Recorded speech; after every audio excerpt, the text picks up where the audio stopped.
ఇంట్రెస్ట్కి వచ్చేది. First interest అనేటప్పటికీ మనకి there are 4 factors are there, 4 types of incomes ఉంటాయని చెప్పేసి మనం ఇంత ముందే నేర్చుకున్నాం. అదేంటి? Interest income, rental income, wages రూపంలో వచ్చే ఇన్కము అండ్ ప్రాఫిట్. ఇంట్రెస్ట్ అనేటప్పటికి ఏమవుతుంది? What is the interest? It is nothing but that capital. Capital కింద మనం ఏమైనా ప్రొవైడ్ చేస్తే కనుక okay, so it will give ideal money మాట. Okay, it will earn some interest. అంటే నీ మనీ కనుక లెట్అవుట్ చేస్తే వచ్చేది ఇంట్రెస్ట్, ఎప్రిసియేషన్. అఫ్ కోర్స్ దానికి రిస్క్ ఉంటుంది అనుకోండి ఇంట్రెస్ట్కి. ఆ రిస్క్ అనేది అంటే డిపెండింగ్ అపాన్ దట్ ఇన్ఫ్లేషన్ మీద ఉంటుంది, రిస్క్ మీద ఉంటుంది, డ్యూరేషన్ మీద ఉంటుంది. బికాజ్ 1 year వరకు ఇది కనుక ఒక రకమైన రేట్ ఆఫ్ ఇంట్రెస్ట్ వస్తే ప్రిఫర్ చేస్తాం. లోన్స్ అయినా అంతే కదండి. 1 year అయినప్పటికీ 10%, అదే 5 years అయినప్పటికీ 12%, 13%. అంటే డ్యూరేషన్ పెరిగి కొద్ది కూడా రిస్క్ ఫ్యాక్టర్ ఉంటుంది కాబట్టి మన ఇంట్రెస్ట్ రేట్స్ అన్ని కూడా ఎక్కువ ఉంటాయి. ఓకే, సో ఇంట్రెస్ట్ అంటే రెంట్ అనేటప్పటికీ suppose you are having any property అనుకోండి, immovable property. Okay, so immovable property అనేటప్పుడు న్యాచురల్గా అది సైట్ కావచ్చు, వేకెంట్ సైట్ కావచ్చు, లేదా బిల్డింగ్ కావచ్చు, రెంటెడ్ ఏదైనా సరే, that means it attracts rental income. So అదొక రకమైన income. Next wages, human beings, తర్వాత శాలరీడ్ అండ్ వేజెస్, ఇవన్నీ కూడా మనం హ్యూమన్ ఫోర్స్ అనేది పని చేస్తాం. సో మనం చేయడం వల్ల వచ్చేది ఎర్నింగ్స్, ఇట్స్ కాల్డ్ అది wages. It is also 1 type of income. Next profit అనేటప్పటికీ ఎంటర్ప్రెన్యూర్ అని చెప్పాను, who are starting that manufacturing and service units. Okay, whatever surplus they are not, it is called the profit and. ఈ 4 కూడా important because for exam point of వ్యూలో చాలా important. Next interest అనేది మనం only I'm taking only interest. Interest is 1 of the type of payment for risk involved in making loans. ఈ interest అనేది loans రూపంలో, అంటే ఎవరికి ఎందుకు ఇస్తున్నారు ఇంట్రెస్ట్ అంటే, మనం ఇచ్చేది వాడు లోన్ రూపంలో ఉపయోగించుకుంటున్నాడు. అంటే మేకింగ్ ఆఫ్ లోన్స్ అంటే వాడికి క్యాపిటల్ అనేది కావాల్సి వచ్చింది కాబట్టి వాడికి లోన్ రూపంలో ఇస్తున్నట్టు. ఈ మధ్యలో చేసేదంటే మీడియేటర్ కింద చేసేది బ్యాంక్స్ చేస్తాయి. అంటే మన దగ్గర ఉన్న అమౌంట్, సర్ప్లస్ అమౌంట్ తీసుకుని ఓకే, ఎవడైతే అవసరం కావాలో వాళ్ళకి మ్యాప్ చేయడం అనేది banks rule. Okay, next interest is price determined like other prices in the market. Interest అనేది మనకి ఇట్ ఈజ్ ప్రైస్ వేరీ అవుతుంది. ఎంత ఇంట్రెస్ట్, 8%, 10%, 9% అనేది దేని మీద ఆధారపడి ఉంటుందంటే long term holding of loan మీద, or interest rate is more అంటే హోల్డింగ్ మీద. అంటే it is for good like money. Okay, మనకు గూడ్స్కి ఎలాగ చేస్తామో అదే ప్రకారం మనీ కూడా ట్రీటెడ్ యాజ్ ఏ గూడ్స్ కింద లెక్క. ఓకే, బికాజ్ మనం గూడ్స్ని వాడుకుంటాం, కన్జ్యూమ్ చేస్తాం, అలాగే మనీని అవతల వాడుకుంటున్నట్టు మనకి ఇస్తున్నాడు కొంత. దట్ ఈస్ ఇంట్రెస్ట్ పోర్షన్ కింద మనకి ఇస్తున్నాడు. ఓకే, ఇప్పుడు బ్యాంక్స్ చేసేది కూడా అదే కదండి. వాళ్ళ దగ్గర నుంచి కొంత ఇంట్రెస్ట్ ఛార్జ్ చేస్తున్నా, ఆ ఇంట్రెస్ట్లో కొంత బ్యాంక్ తన దగ్గర ఉంచుకొని మిగతాది మనకి ఇంట్రెస్ట్ రూపంలో ప్రొవైడ్ చేస్తుంది. Okay, next interest varies according to the tenure. ఈ ఇంట్రెస్ట్ అనేది డిపెండింగ్ అపాన్ ద టెన్యూర్ అంటే పీరియడ్ని బట్టి. 1 yearకి అయితే కొంత రిస్క్ ఉంటుంది, 2 years కింద కొంచెం ఎక్కువ ఉంటుంది, 5 years అంటే లాంగ్ డ్యూరేషన్ అప్పుడు రిస్క్ ఎక్కువ ఉంటుంది. దాన్ని మనం ఇంకా టెన్యూర్ ప్రీమియం అని చెప్పేసి ఎంసీఆర్లో టెన్యూర్ ప్రీమియం కొద్దిగా యాడ్ చేస్తుంటాం. 0.25%, 0.75%, 0.5%. ఇవన్నీ ఏంటంటే tenure premium. It is nothing but the risk factor in determining that interest rates. అది మీకు కూడా తెలుసు as a banker. Next interest varies according to the securities offered to loans. ఇది కూడా ఒక పాయింట్. ఎందుకంటే మన దగ్గర మనీ ఉంది, ఆ మనీ అనేదాన్ని మనం అవతల చేతులకు ఇస్తున్నాం. ఇచ్చినప్పుడు అవతలాడు వాడు వాడుకుంటానని చెప్తున్నాడు, మనకి ఇంట్రెస్ట్ ఇస్తానని అష్యూరెన్స్ ఇస్తున్నాడు. కానీ what is the guarantee of it? అంటే ఏంటంటే వితౌట్ ఎనీ సెక్యూరిటీ కనుక మనం ఇచ్చామనుకోండి, ఎక్కడితే కనుక మన సెక్యూరిటీ ఉండదు కదా. అదే కనుక మనం if you insist for security, okay, naturally we're more secured. Okay, so ఆ రకంగా ఏమవుతుంది, ఇంట్రెస్ట్ రేట్స్ కూడా దాన్ని బట్టి వేరీ అవుతుంది depending upon that securities offered to the loans. So ఇవన్నీ కూడా మీకు కాన్సెప్ట్ ఆఫ్ ఇంట్రెస్ట్లో వస్తాయి. Next we are coming to that classical theory of rate of interest. First theory ఇందులో ఏమంటుందంటే, there are 2 things, that means demand for savings and supply of savings. So savings అనేటప్పటికీ I already told that SB కావచ్చు, TD కావచ్చు, RD కావచ్చు, STDs కావచ్చు, ఏదైనా అనుకోవచ్చు. Okay, next demand for savings అనేటప్పటికీ comes from investors for interest in business activity. ఎందుకంటే ఈ డిమాండ్ అనేది అంటే మీరు మీరు మీరు చెప్పినప్పుడు 40,000 దగ్గర ఉందా అని చెప్పండి, that is called as savings surplus.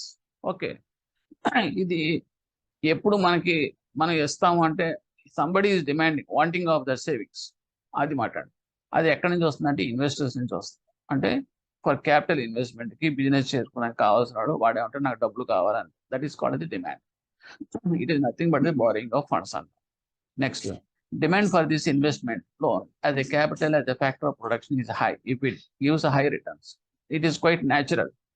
ఎందుకంటే అవతలోడు తీసుకుంటాడు క్యాపిటల్ కింద, వాడికి ఏమైనా బెనిఫిట్ ఉంటేనే కదా మీకు ఇస్తానంటాడు, ఇంట్రెస్ట్ ప్రిఫర్ చేస్తాడు. సపోజ్ దేర్ ఈజ్ వాడు ఓ ఫ్యాక్టరీ పెడదాం అనుకున్నాడు, ఫ్యాక్టరీ పెడదాం అనుకుని దానికి మంచి డిమాండ్ ఉంది వాడి ప్రోడక్ట్కి ఉండి, ఒక ₹1,00,00,000 పెడదాం అనుకుంటాడు. పెడితే కనుక విపరీతంగా వాడికి ప్రాఫిట్స్ వచ్చే ప్రొజెక్షన్స్ ఉన్నాయి. ఉన్నప్పుడు ఈ very much need of that capital. అటువంటిప్పుడు అంటే ఎందుకంటే definitely is expecting some hire returns out of that capital investments. అటువంటిప్పుడు న్యాచురల్గా ఏం చేస్తాడు, ఎంతైనా సరే ఇస్తాను సార్ ఇంట్రెస్ట్ రేట్ అని చెప్పేసి వాడు ముందుకు వస్తాడు. అంటే demand is huge, high demand ఉంటుంది ఫర్ దట్ ఫండ్స్. ఆటోమేటిక్గా ఏమవుతుందని మీకు ఎప్పుడైతే డిమాండ్ ఎక్కువ ఉంటుందో ఆటోమేటిక్గా he will ready to give that more return on this to that others. ఎవరైతే మనం సప్లై చేస్తున్నారో వాడికి ఇవ్వడానికి రెడీ అవుతారు. సో ఇంట్రెస్ట్ రేట్స్ అనేది పెరుగుతాయి. So marginal productivity of capital keeps decreasing with more and more close of increment in business enterprise as per that law of dimension. This is important point here. Marginal productivity అంటే ఏంటంటే suppose ఎవరైనా సరే business ఎంటర్ప్రైజర్ start చేసినప్పుడు okay, అది first ఏం చేస్తాడు, ఓ 10 lakhs పెడతాడు. Okay, investment, దాంతో ప్రోడక్ట్ తయారు చేసి రిలీజ్ చేస్తాడు. అది బ్రహ్మాండంగా క్లిక్ అవుతుంది, మార్కెట్లో బాగా మూవ్ అవుతూ ఉంటుంది. ఆ టైప్లో ఇంకో బ్రాంచ్ ఏదో పెడతాడు ఇంకో చోట ఎక్కడో, ఆ ఫ్యాక్టరీలో ఇంకో యూనిట్, సో అక్కడ కూడా క్లిక్ అవుతుంది. ఇలాగా అంటే ఇంకొక 10 lakhs అక్కడ క్యాపిటల్ కావాల్సి వచ్చింది. ఇలాగా 10 lakhs 10 lakhs 10 lakhs వెళ్తాడు. కానీ ఇది ఇలాగా మీకు ఒకే స్ట్రైట్ లైన్లో మీకు స్లోప్ కింద వెళ్ళిపోదాం. ఒకానొక స్టేజ్లో అది మళ్ళీ డౌన్ అవుతుంది. డౌన్ అవుతుంది కరెక్షన్ అంటే, కరెక్షన్ అంటే it's I mean variation of this అనేది ఉండదు. After some time it will start decreasing. So దీన్ని ఏమంటామంటే మార్జినల్ ప్రొడక్టివిటీ అంటాం, ఆఫ్ క్యాపిటల్ అంటాం. ఇది ఇంకో చోట కూడా ఉపయోగించాం. That means law of diminishing returns అని చెప్పేసి అది ఒకటి ఉంటుంది. దాన్ని కూడా మీకు చెప్పాను. సపోజ్ అంటే that is satisfaction levels of a human being గురించి చెప్పినప్పుడు అప్పుడు చెప్తాం లా ఆఫ్ డిమినిషింగ్ అని చెప్పేసి. అంటే ఏంటంటే నాకు 2 యాపిల్స్ తినాలని, ఒక యాపిల్ అనేది తినాలని అనిపించింది, చాలా వాంటింగ్ ఉంది. సో అప్పుడు ఏం చేస్తానంటే నేను ఒక యాపిల్ ₹50 అని కొడుకు తినేస్తాను. తర్వాత రెండో Apple okay, that means also I will prefer to pay that ₹50 to that. కానీ 3 యాపిల్స్ వచ్చేటప్పటికి సాటిస్ఫాక్షన్ లెవెల్ తగ్గిపోతుంది, ముఖం వస్తుంది. అప్పుడు ఏమవుతుందంటే అక్కర్లేదు, అదేదో ₹40 వస్తే కొనుక్కుంటాను, నాకు అంత అక్కర్లేదు, అవసరం లేదు అనే, అంటే దట్ డిమినిషింగ్ అంట. అంటే వాంటింగ్స్ సాటిస్ఫాక్టరీ లెవెల్స్ తగ్గిపోతాయి. కాబట్టి అప్పుడు ఏం చేస్తాను, you won't offer much more price at that particular continuous price అనేది అక్కడ ఇవ్వడు. 3 యాపిల్ వచ్చేటప్పుడు తక్కువ వస్తే కనుక తీసుకుంటారు, అంతేగాని ఆ రేటుకి మాత్రం తీసుకోరు. So that is the correction, is called a law of diminishing అంట. అలాగే ఇక్కడ కూడా ఇండస్ట్రీలో కూడా యూనిట్స్లో కూడా మార్జినల్ ప్రొడక్టివిటీ అనేది ఉంది. ప్రొడక్టివిటీ అనేది ఫస్ట్లో వచ్చిన వాట్ ఈస్ దట్ ప్రాఫిట్స్ అనేది చివరి దాకా ఉండవండి, మళ్ళీ అవి కూడా డిమినిష్ అయిపోతూ ఉంటాయి. So it is a common scenario.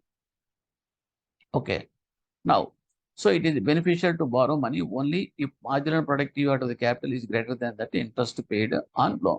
It is quite natural. వాడు క్యాపిటల్ తెచ్చుకున్నాడు, 10 lakhs పెట్టుకుని ఇన్వెస్ట్ చేశాడు. సో ఇప్పుడు ఏమవుతుంది, మీకు ఇంట్రెస్ట్ పెయిడ్ ఆన్ లోను 10% అనుకోండి. At least out of that 10 lakhs investment వాడికి వచ్చే return it should be worked out at least more than 10% కానీ 10% కానీ ఉండాలి. అంతేగాని లెస్ దెన్ 10% అంటే what is the use of this entire exercise. So it is useless exercise అవుతుంది. అదే ఇక్కడ చెప్తాం, benefit to the borrow money only if marginal productivity of the capital is greater than interest paid on loan. Okay, finally ఏమంటుందంటే there will be an equilibrium point. ఏంటంటే interest rates అనేది ఒక పాయింట్లో study అవుతాయి. సో అది ఎక్కడ అంటే equilibrium point అంటాం. అది ఎక్కడంటే marginal productivity of the capital is equal to the rate of interest. ఆ రెండు కనుక మ్యాచ్ అయినప్పుడు అంటే ఇవ్వాల్సిన ఇంట్రెస్ట్ వాడు వచ్చిన రిటర్న్ ఇన్కమ్ రెండు కనుక మ్యాచ్ అయితే కనుక దట్ ఈస్ కాల్డ్ అది ఈక్విలిబ్రియం పాయింట్. ఓకే, అక్కడ స్టడీగా ఉండిపోతుంది. Next we are coming to the supply of savings. Supply of savings for investments, that is the deposits, comes from the savings excess over that consumption. అంటే మనం వాడుకోగా మిగిలిన దాన్ని మనం దట్ సప్లై ఆఫ్ సేవింగ్స్ అంటాం. ఓకే, ఇందులో మీకు investments, deposits from the savings over the consumption. మన కన్సంప్షన్ పోవడం వాడుకోగా మిగిలింది మనకి that is called the surplus, that is called supply of savings అంటాం. It also depends up the capacity to, ఇది ఏంటి రెండు ఫ్యాక్టర్స్ మీద ఆధారపడి ఉంటుంది. ఏంటి, ఒకటి కెపాసిటీ టు సేవ్, రెండోది willing to save, income levels etcetera. Capacity to save అంటే నువ్వు కెపాసిటీ నీకు ఉండాలి, కెపాసిటీ ఉండాలి సేవింగ్స్ చేసే కెపాసిటీ. అంటే సపోజ్ నాకు వచ్చే 40,000 అనుకోండి, ఇంటికి వచ్చే నాకు 40,000 అవుతుందండి. What is my capacity? I never get any surplus that my income. So that point. రెండోది ఏంటంటే ఉన్నాయి డబ్బులు, బట్ విల్లింగ్నెస్ టు సేవ్ అనేది కూడా ఉండాలి. అంటే సేవింగ్స్ అనేది హ్యాబిట్ అయితే కనుక then I will save it. Okay,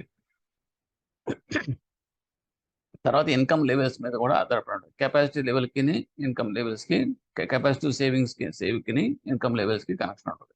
income లెవెల్స్ ఎక్కువ ఉన్నాయి అనుకోండి, న్యాచురల్గా కెపాసిటీ సేవ్ అనేది ఎక్కువ ఉంటుంది. Next interest rate is the main factor to tender savings. అది నేను సేవింగ్స్లో కనుక బ్యాంక్లో పెట్టుకుని నా హోల్డ్ చేయాలనుకుంటే కనుక okay, I need of some interest rate బాగుంటే కనుక I will keep in that bank. Otherwise just I will withdraw and keep with my personal, నా దగ్గర ఉంచుకుంటా. So that is the way. Now second point, that is individual point of వ్యూలోకి వస్తే, that means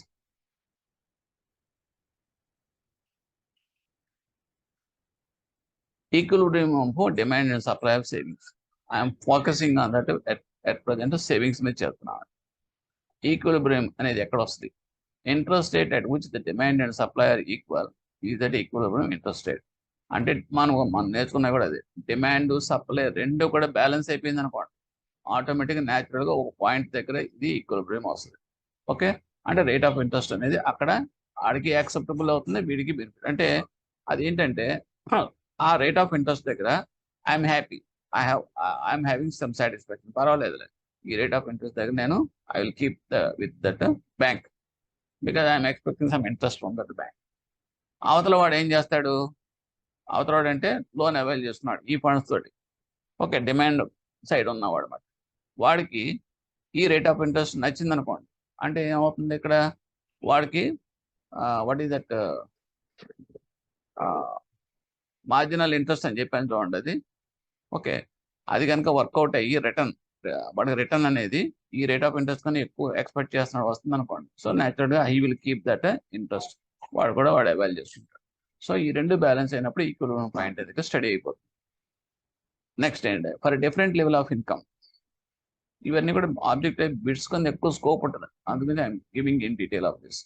for different levels of income levels కనుక మారినాయి అనుకోండి, న్యాచురల్గా equilibrium point అనేది మారిపోతుంది. ఎందుకంటే ఇన్కమ్ లెవెల్స్ పెరిగే కొద్దీ కూడా ఓకే మీకు అది ఎక్కడ అవుతుంది చూద్దాం. సపోజ్ ఇన్కమ్ లెవెల్ పెరిగింది, నాకు ఉన్నట్టుండి 40,000 నుంచి అదే ₹1,00,000 నుంచి ₹1,20,000 అయింది. సో అప్పుడు ఏమవుతుందంటే 40,000 నుంచి నేను 20,000కి ఎక్స్ట్రా వచ్చాను, అంటే 60,000 దగ్గర. న్యాచురల్ అంటే నేను సప్లై సైడ్ ఎక్కువ ఉన్నాను కదా, సప్లై సైడ్ ఉన్నప్పుడు న్యాచురల్గా ఎప్పుడైతే సప్లై ఉందో డిమాండ్ మామూలుగా ఉందనుకోండి, ఆటోమేటిక్గా ఏమవుతుంది, ఇంట్రెస్ట్ రేట్స్ అనేది తగ్గుతాయి. Okay, because you are in the supply side is more. ఆ తర్వాత ఇంట్రెస్ట్ రేట్ తగ్గితే ఏమవుతుందని that will the second episode. అది for a particular level of income supply of savings, for a particular level of income అంటే I'm taking the only income, fixed income దగ్గర కనుక నేను తీసుకుంటే, because I'm not changing that income levels మార్చట్లా, only fixed income దగ్గర తీసుకుంటే కనుక, fix చేస్తే కనుక సప్లై ఆఫ్ సేవింగ్స్ అనేది that is for loans increases with increase in interest rates, but this increase in interest rate decreases the demand for savings, which is for investments, that is the holding money. ఈ point చాలా important. ఇప్పుడు మీకు ఏం చెప్తున్నాను నేను, 1 lakh నా salary. Okay, so surplus నా దగ్గర సర్ప్లస్ ఎంత ఉంది, సేవింగ్ సర్ప్లస్ 40,000. ఓకే, 40,000 ఉన్నప్పుడు ఓకే, ఇప్పుడు 40,000 నా దగ్గర ఉంది, ఇంట్లో ఉంది.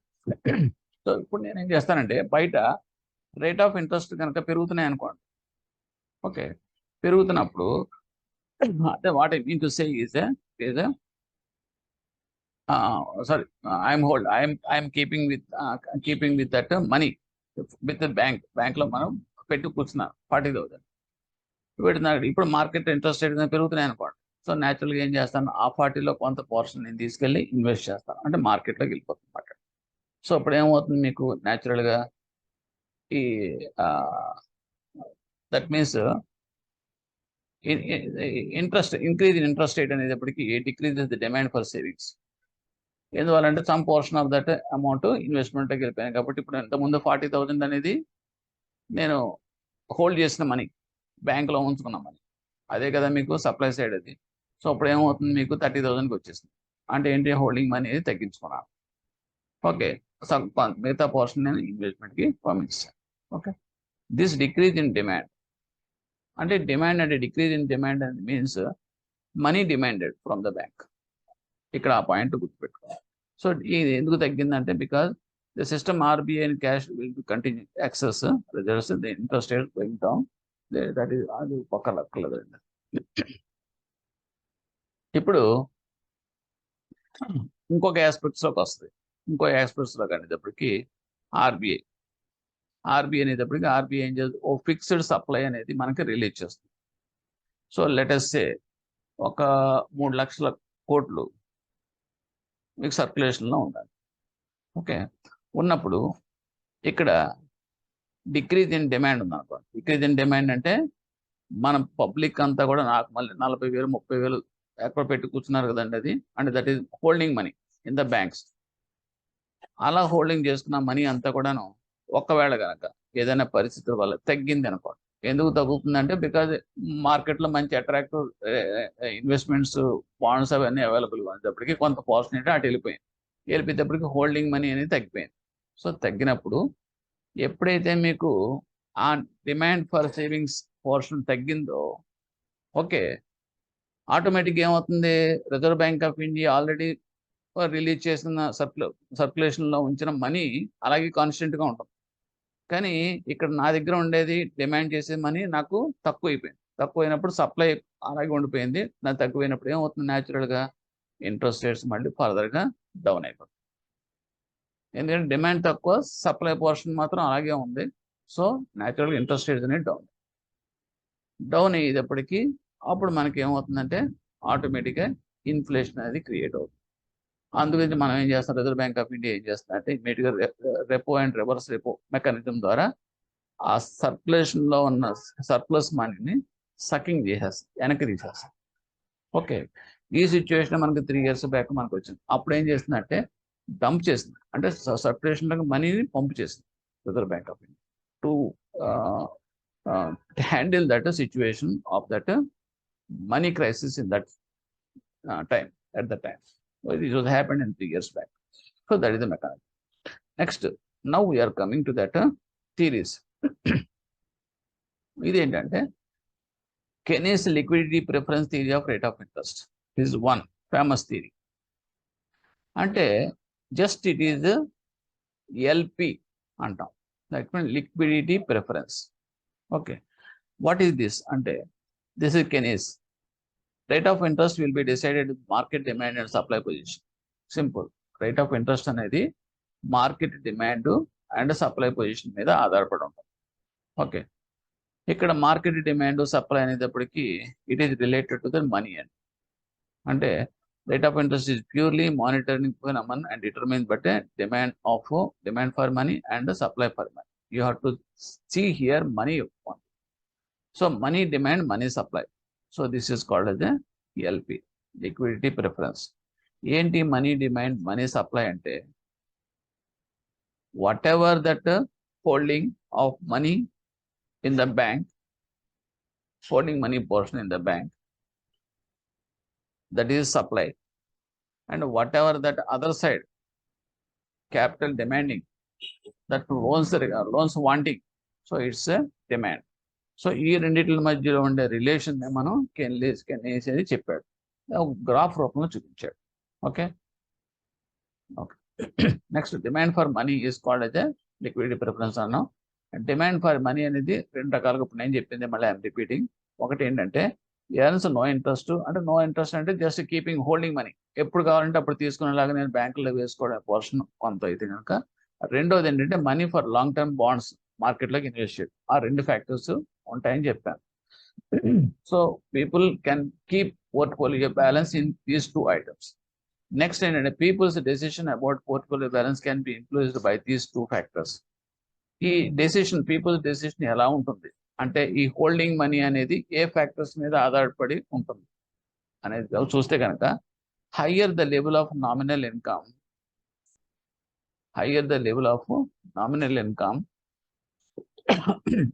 in two asset economy, more that money wanted to hold because of bonds transaction motive. అంటే ఏంటి, ఇన్కమ్ లెవెల్స్ పెరుగుతున్నాయి అనుకోండి. సో ఇన్కమ్ లెవెల్స్ పర్సన్స్ యొక్క ఇన్కమ్, పబ్లిక్ పీపుల్స్ యొక్క ఇన్కమ్ లెవెల్స్ పెరుగుతున్నప్పుడు ఏమవుతుందంటే ట్రాన్సాక్షన్ మోటివ్ అనేది పెరుగుతుంది. అంటే ఖర్చు పెడదాం, ఇప్పుడు దాకా నేను ఒక కిలో యాపిల్స్ ఫ్రూట్స్ అనేది I'm spending monthly expenditure of 2000 only for the fruits అనుకోండి. సో ఎప్పుడైతే నాకు ఎవరైనా ఇంక్రిమెంటో లేకపోతే వచ్చినా ఉన్నటువంటి అది సెటిల్మెంట్ వచ్చి ఒక 5000 పెరిగింది అనుకోండి. So I will prefer more consumption. Okay, so that is called అదే ట్రాన్సాక్షన్ మోటివ్ అంటాం. ఎప్పుడైతే మీకు ట్రాన్సాక్షన్ మోటివ్ అనేది ఉందో అప్పుడు ఏం చేస్తారంటే హోల్డింగ్ మనీ కూడా పెరుగుతుంది. అంటే ఏంటి, అప్పుడు దాకా మీరు 40,000 సర్ప్లస్ అమౌంట్ అని చెప్పేసి మీరు బ్యాంక్లో వేసుకున్నది, మీకు శాలరీ కూడా పెరిగింది కాబట్టి ఇంకొక 10,000 పెంచుకుని 10,000 ఏం చేస్తారు మీరు అక్కడ హోల్డింగ్ మనీ దాంట్లో ఇన్వెస్ట్మెంట్కి డైవర్ట్ చేయరు, హోల్డింగ్ మనీలోకి వెళ్తారు. Because of your transaction motive అనేది అక్కడ పనిచేస్తుంది. దానివల్ల అంటే ఎక్కువ కన్జంప్షన్ మీకు ప్రిపేర్ అవుతున్నారు కాబట్టి దానికి తగినట్టుగా మీరు కొంత అమౌంట్ అక్కడ పెట్టుకుంటున్నారు. Okay, that is purchase by the people of the goods and services in their daily life requires more money. ఎక్కువ మనీ కావాలి కాబట్టి రిక్వైర్మెంట్ కోసం పెంచుకుంటున్నాడు. Next higher the nominal rate of interest. అదే ఇంట్రెస్ట్ రేట్స్ వస్తుంది కనుక, ఇంట్రెస్ట్ రేట్ కనుక పెరుగుతున్నాయి అనుకోండి బయట. Okay, can earn more money by holding, can earn more అంటే మనం హోల్డ్ చేసే దానికన్నా బయట ఇంట్రెస్ట్ రేట్స్ కనుక ఎక్కువ interest rates, hire rate of interest ఇస్తున్నాయి అనుకోండి. అప్పుడు ఏం చేస్తాము అంటే holding interest earnings, that means we have to reduce our holding money and to that extent we will invest in that market. అంటే ఏంటంటే సపోజ్ ఉన్నటువంటి మీరు 40,000 అనుకున్నాం కదా, 40,000 అది పెరిగింది కొంత 20,000 అనుకున్నాం, మొత్తం 60,000 అనుకుంటే ఉన్నటువంటి హై రేట్ ఆఫ్ ఇంట్రెస్ట్ మంచి బాండ్స్ అవైలబుల్గా ఉన్నాయనుకోండి, మార్కెట్లో చీప్గా దొరుకుతున్నాయి. ఓకే, హైయర్ రిటర్న్ ఇస్తున్నాయి. ఇచ్చినప్పుడు ఏం చేస్తామంటే అవసరమైతే మనం కన్జంప్షన్ కూడా తగ్గించేసుకోం. అప్పుడు దాకా నేను చూడండి, ఈ రెండు ఎలా ఉంటాయంటే ఇందాక చెప్పింది ఇన్కమ్ పెరిగినప్పుడు ఆటోమేటిక్గా నా మోటివ్స్ పెరుగుతాయి. ఓకే, ట్రాన్సాక్షన్ మోటివ్స్ అనేది పెరిగినప్పుడు నేను కొంచెం దాని నిమిత్తం కొంత ఎక్కువ సర్ప్లస్గా పెట్టుకుంటాను, హోల్డ్ చేస్తాను. అది ఒక పాయింట్. రెండో ఫ్యాక్టర్ ఏంటంటే సపోజ్ మార్కెట్లో కనుక ఇంట్రెస్ట్ రేట్స్ కనుక చాలా హైగా పెరిగిపోతున్నాయి అనుకోండి, అప్పుడు ఏం చేస్తాను, ఎందుకు అడిషనల్గా మనకి యాపిల్స్ వాటిలో ఫ్రూట్స్లో పెట్టుకోవడం, బయట పోవడంతే ఇంట్రెస్ట్ వస్తుంది అది అని చెప్పేసి నా యొక్క కన్జంప్షన్ కూడా నేను తగ్గించుకుంటాను. అవసరమైతే తగ్గించుకుని నేను ఇన్వెస్ట్మెంట్లోకి వెళ్ళిపోతాను. సో అక్కడికి వచ్చేటప్పటికి నాకున్న రిసోర్సెస్లో okay major portion I'm diverting that investment and less amount only I'm holding in that savings bank. ఆ సేవింగ్స్ బ్యాంక్ కాదు, సేవింగ్స్ పోర్షన్. సో అక్కడ రెండో ఫ్యాక్టర్ అనేది వర్క్ చేస్తుంది. సో ఈ రెండే దాన్ని బట్టి మన పీపుల్ డిసైడ్ చేసుకుంటారు పోర్ట్ఫోలియో మేనేజింగ్ ఎలా చేయాలనేది. ఈ టూ ఫ్యాక్టర్స్ మీద డిపెండ్ అయి ఉంటాయి. మన సబ్జెక్ట్ కూడా అప్పుడు అది. Now money demand curve. So money demand curve ఏంటి, ఇప్పుడు మనం అనుకున్నది మనీ డిమాండ్ కర్వ్ అంటే say here quantity of money demanded versus rate of interest. Quantity of money demanded అంటే ఇప్పుడు నేను చెప్పాను చూడండి, బ్యాంకులో నేను హోల్డ్ చేసిన మనీ అన్నాను. ఇక్కడ మీకు క్వాంటిటీ ఆఫ్ మనీ డిమాండెడ్ అంటే ఎప్పుడైనా గుర్తుపెట్టుకోవాల్సింది హోల్డింగ్ మనీ. నా అవసరాలకి నేను బ్యాంకులో ఉంచుకున్నామని, అది ఏ రూపంలోనే కావచ్చు, సేవింగ్స్ బ్యాంక్ కావచ్చు, లేదంటే టర్మ్ డిపాజిట్ కావాలంటే క్లోజ్ చేసుకోవచ్చు కదా, క్లోజ్ చేసి తీసుకుంటారు, అది ఏదైనా చేయొచ్చు. సో ఈ రకంగా క్వాంటిటీ డిమాండ్ అంటే అది. ఓకే, అది రేట్ ఆఫ్ ఇంట్రెస్ట్ మీద ఆధారపడు. ఎలాగంటే చూడండి, దాని కర్వే మీకు it is inversely proportional. Inversely proportional కర్వే మీకు డౌన్వర్డ్ కర్వ్ కింద వస్తుంది, డౌన్వర్డ్ స్లోప్. ఓకే, ఇందులో ఏంటంటే క్వాంటిటీ డిమాండ్ కనుక మీకు ఎప్పుడు పెరుగుతుంది, ఎప్పుడు తగ్గుతుంది అంటే ఇంట్రెస్ట్ రేట్స్ కనుక, మార్కెట్ ఇంట్రెస్ట్ రేట్స్ కనుక మీకు పెరుగుతున్నాయి అనుకోండి. చూడండి, మార్కెట్ ఇంట్రెస్ట్ రేట్స్ కనుక బాగా పెరిగిపోతున్నాయి అనుకోండి, ఇమ్మీడియట్గా క్వాంటిటీ ఆఫ్ మనీ డిమాండెడ్ అనేది తగ్గిపోతుంది. అందుకే ఎప్పుడైనా ఇందాక నేను 40,000 అని ఉంచుకున్నాను చూడండి సార్, 40,000 ఉన్నటువంటి బ్రహ్మాండంగా అక్కడ ఇంట్రెస్ట్ రేట్స్ బాండ్స్ అని కూడా చాలా చీప్గా దొరుకుతున్నాయి. ఓపెన్ బాండ్స్ అని చెప్పేటప్పటికి ఇంట్రెస్ట్ రేట్స్ అట్రాక్టివ్గా ఉందని చెప్పేసి మార్కెట్ రేట్లో ఉంది కదా, కాబట్టి కొనేద్దాం. అప్పుడు నేనేం చేస్తానంటే 30,000 తీసుకెళ్ళి అక్కడ పడేస్తాను, ఇన్వెస్ట్మెంట్ పడేస్తాను. అంటే ఏమవుతుంది, ఇప్పుడు నాకు బ్యాంకులో డిమాండ్ చేసే అమౌంట్ ఎంత ఉంది, 10,000 ఉంటుంది. అంటే క్వాంటిటీ డిమాండెడ్ ఈజ్ ఓన్లీ 10,000, తగ్గిపోయింది. అలా కాకుండా ఇంట్రెస్ట్ రేట్స్ కనుక తగ్గిపోతున్నాయి అనుకో, అంటే మార్కెట్ ఇంట్రెస్ట్ రేట్స్ కనుక తగ్గిపోతున్నాయి అనుకో, నేనేం చేశాను, ఆల్రెడీ 30,000 ఒక లాస్ట్ ఇయర్ అంతా పెట్టేశాను మార్కెట్లో. ఇప్పుడు ఏమవుతుంది, మార్కెట్ ఇంట్రెస్ట్ రేట్ ఎప్పుడైతే తగ్గిపోతున్నాయో, సో బాండ్స్ ఏమవుతాయి, బాండ్స్ వాల్యూ పెరిగిపోతున్నాయి. కొన్న బాండ్స్ అన్ని పెరిగిపోయినాయి కాబట్టి నేను అది వదిలించేసుకుంటాను మంచి రేట్లో, డిస్పోజ్ చేయాలి. ఇవన్నీ స్టాక్ మార్కెట్ కూడా అదే కదండి, మంచి రేట్ వచ్చినప్పుడు స్టాక్స్ అన్ని కూడా, షేర్స్ అన్ని అమ్మేస్తూ ఉంటారు. బాగా క్రాష్ అయిపోయి డౌన్ పడిపోయినప్పుడు కొంటా ఉంటారు. Same thing happen in the case of portfolio management. Okay, ఇప్పుడు ఏమవుతుంది, మీకు ఇంట్రెస్ట్ రేట్స్ తగ్గిపోతున్నాయి కాబట్టి ఆటోమేటిక్గా బాండ్ ఎప్రిసియేషన్ పెరుగుతాయి. కాబట్టి నేను అందులో పెట్టిన 30,000 అమ్మేసి, తెగనమ్మేసి నేను తీసుకొచ్చి మళ్ళీ నా బ్యాంక్ నా అకౌంట్లో అంటే హోల్డింగ్ మనీలో పెట్టేసాను. సో ఆ రకంగా ఏమవుతుంది, నాకు డిమాండ్ అనేది పెరుగుతుంది. అంటే ఇంట్రెస్ట్ రేట్ తగ్గుతుంటే క్వాంటిటీ ఆఫ్ మనీ డిమాండెడ్ పెరుగుతుంది. ఇంట్రెస్ట్ రేట్ కనుక పెరుగుతూ ఉంటే క్వాంటిటీ ఆఫ్ మనీ డిమాండెడ్ అనేది తగ్గిపోతా. Okay, so this is simple mechanism between that money demand curve. So demand for money is inversely proportional. ఇదంతా చెప్పి అవే ఇక్కడ నుంచి మీరు నోచుకుంటారు. ఇవన్నీ కూడా మీకు నేను ఎక్స్ప్లెయిన్ చేసినవే పాయింట్స్ ఇవన్నీ. Otherwise you can go through once. Okay, ఇక మీకు అడిగేది ఎలా ఉంటుందంటే డిమాండ్ కర్వ్ షిఫ్ట్స్ ఎలా. తర్వాత ఇంకొక పాయింట్ ఏంటంటే, సపోజ్ హయ్యర్ ఇన్కమ్ లెవెల్స్, ఈ ఇన్కమ్ లెవెల్స్ కనుక పెరిగినాయి అనుకోండి, సో దీన్ని ఏమంటే LP1 అంటాం. ఓకే, లిక్విడిటీ ప్రిఫరెన్స్ కర్వ్ అంటే ఇదే. ఓకే, లిక్విడిటీ ప్రిఫరెన్స్ ఎంతమంది చెప్పాను చూడండి, వాట్ ఈస్ దట్ థియరీ, ఇది కెనీస్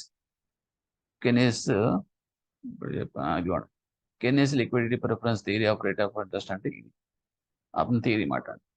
ప్రపోర్షనేట్, వాట్ ఈస్ ప్రపోర్షనేట్. ఇప్పుడు ఇందులో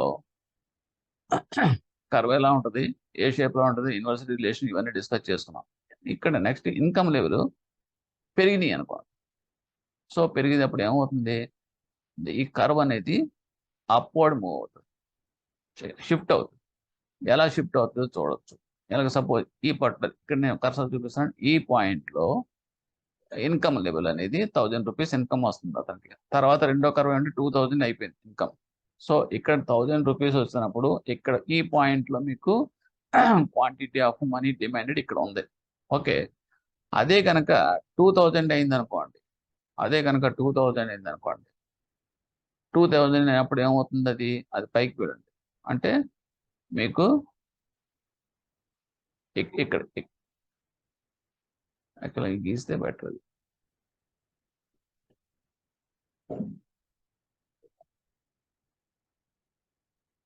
ఓకే, ఈ పాయింట్ ఇక్కడ నుంచి ఇక్కడికి వచ్చిందండి, రైట్. ఇప్పుడు ఏంటంటే ఇన్కమ్ లెవెల్ పెరిగేటప్పటికి మోర్ మనీ, అంటే ఈ పర్టికులర్ రేట్ ఆఫ్ ఇంట్రెస్ట్ దగ్గర,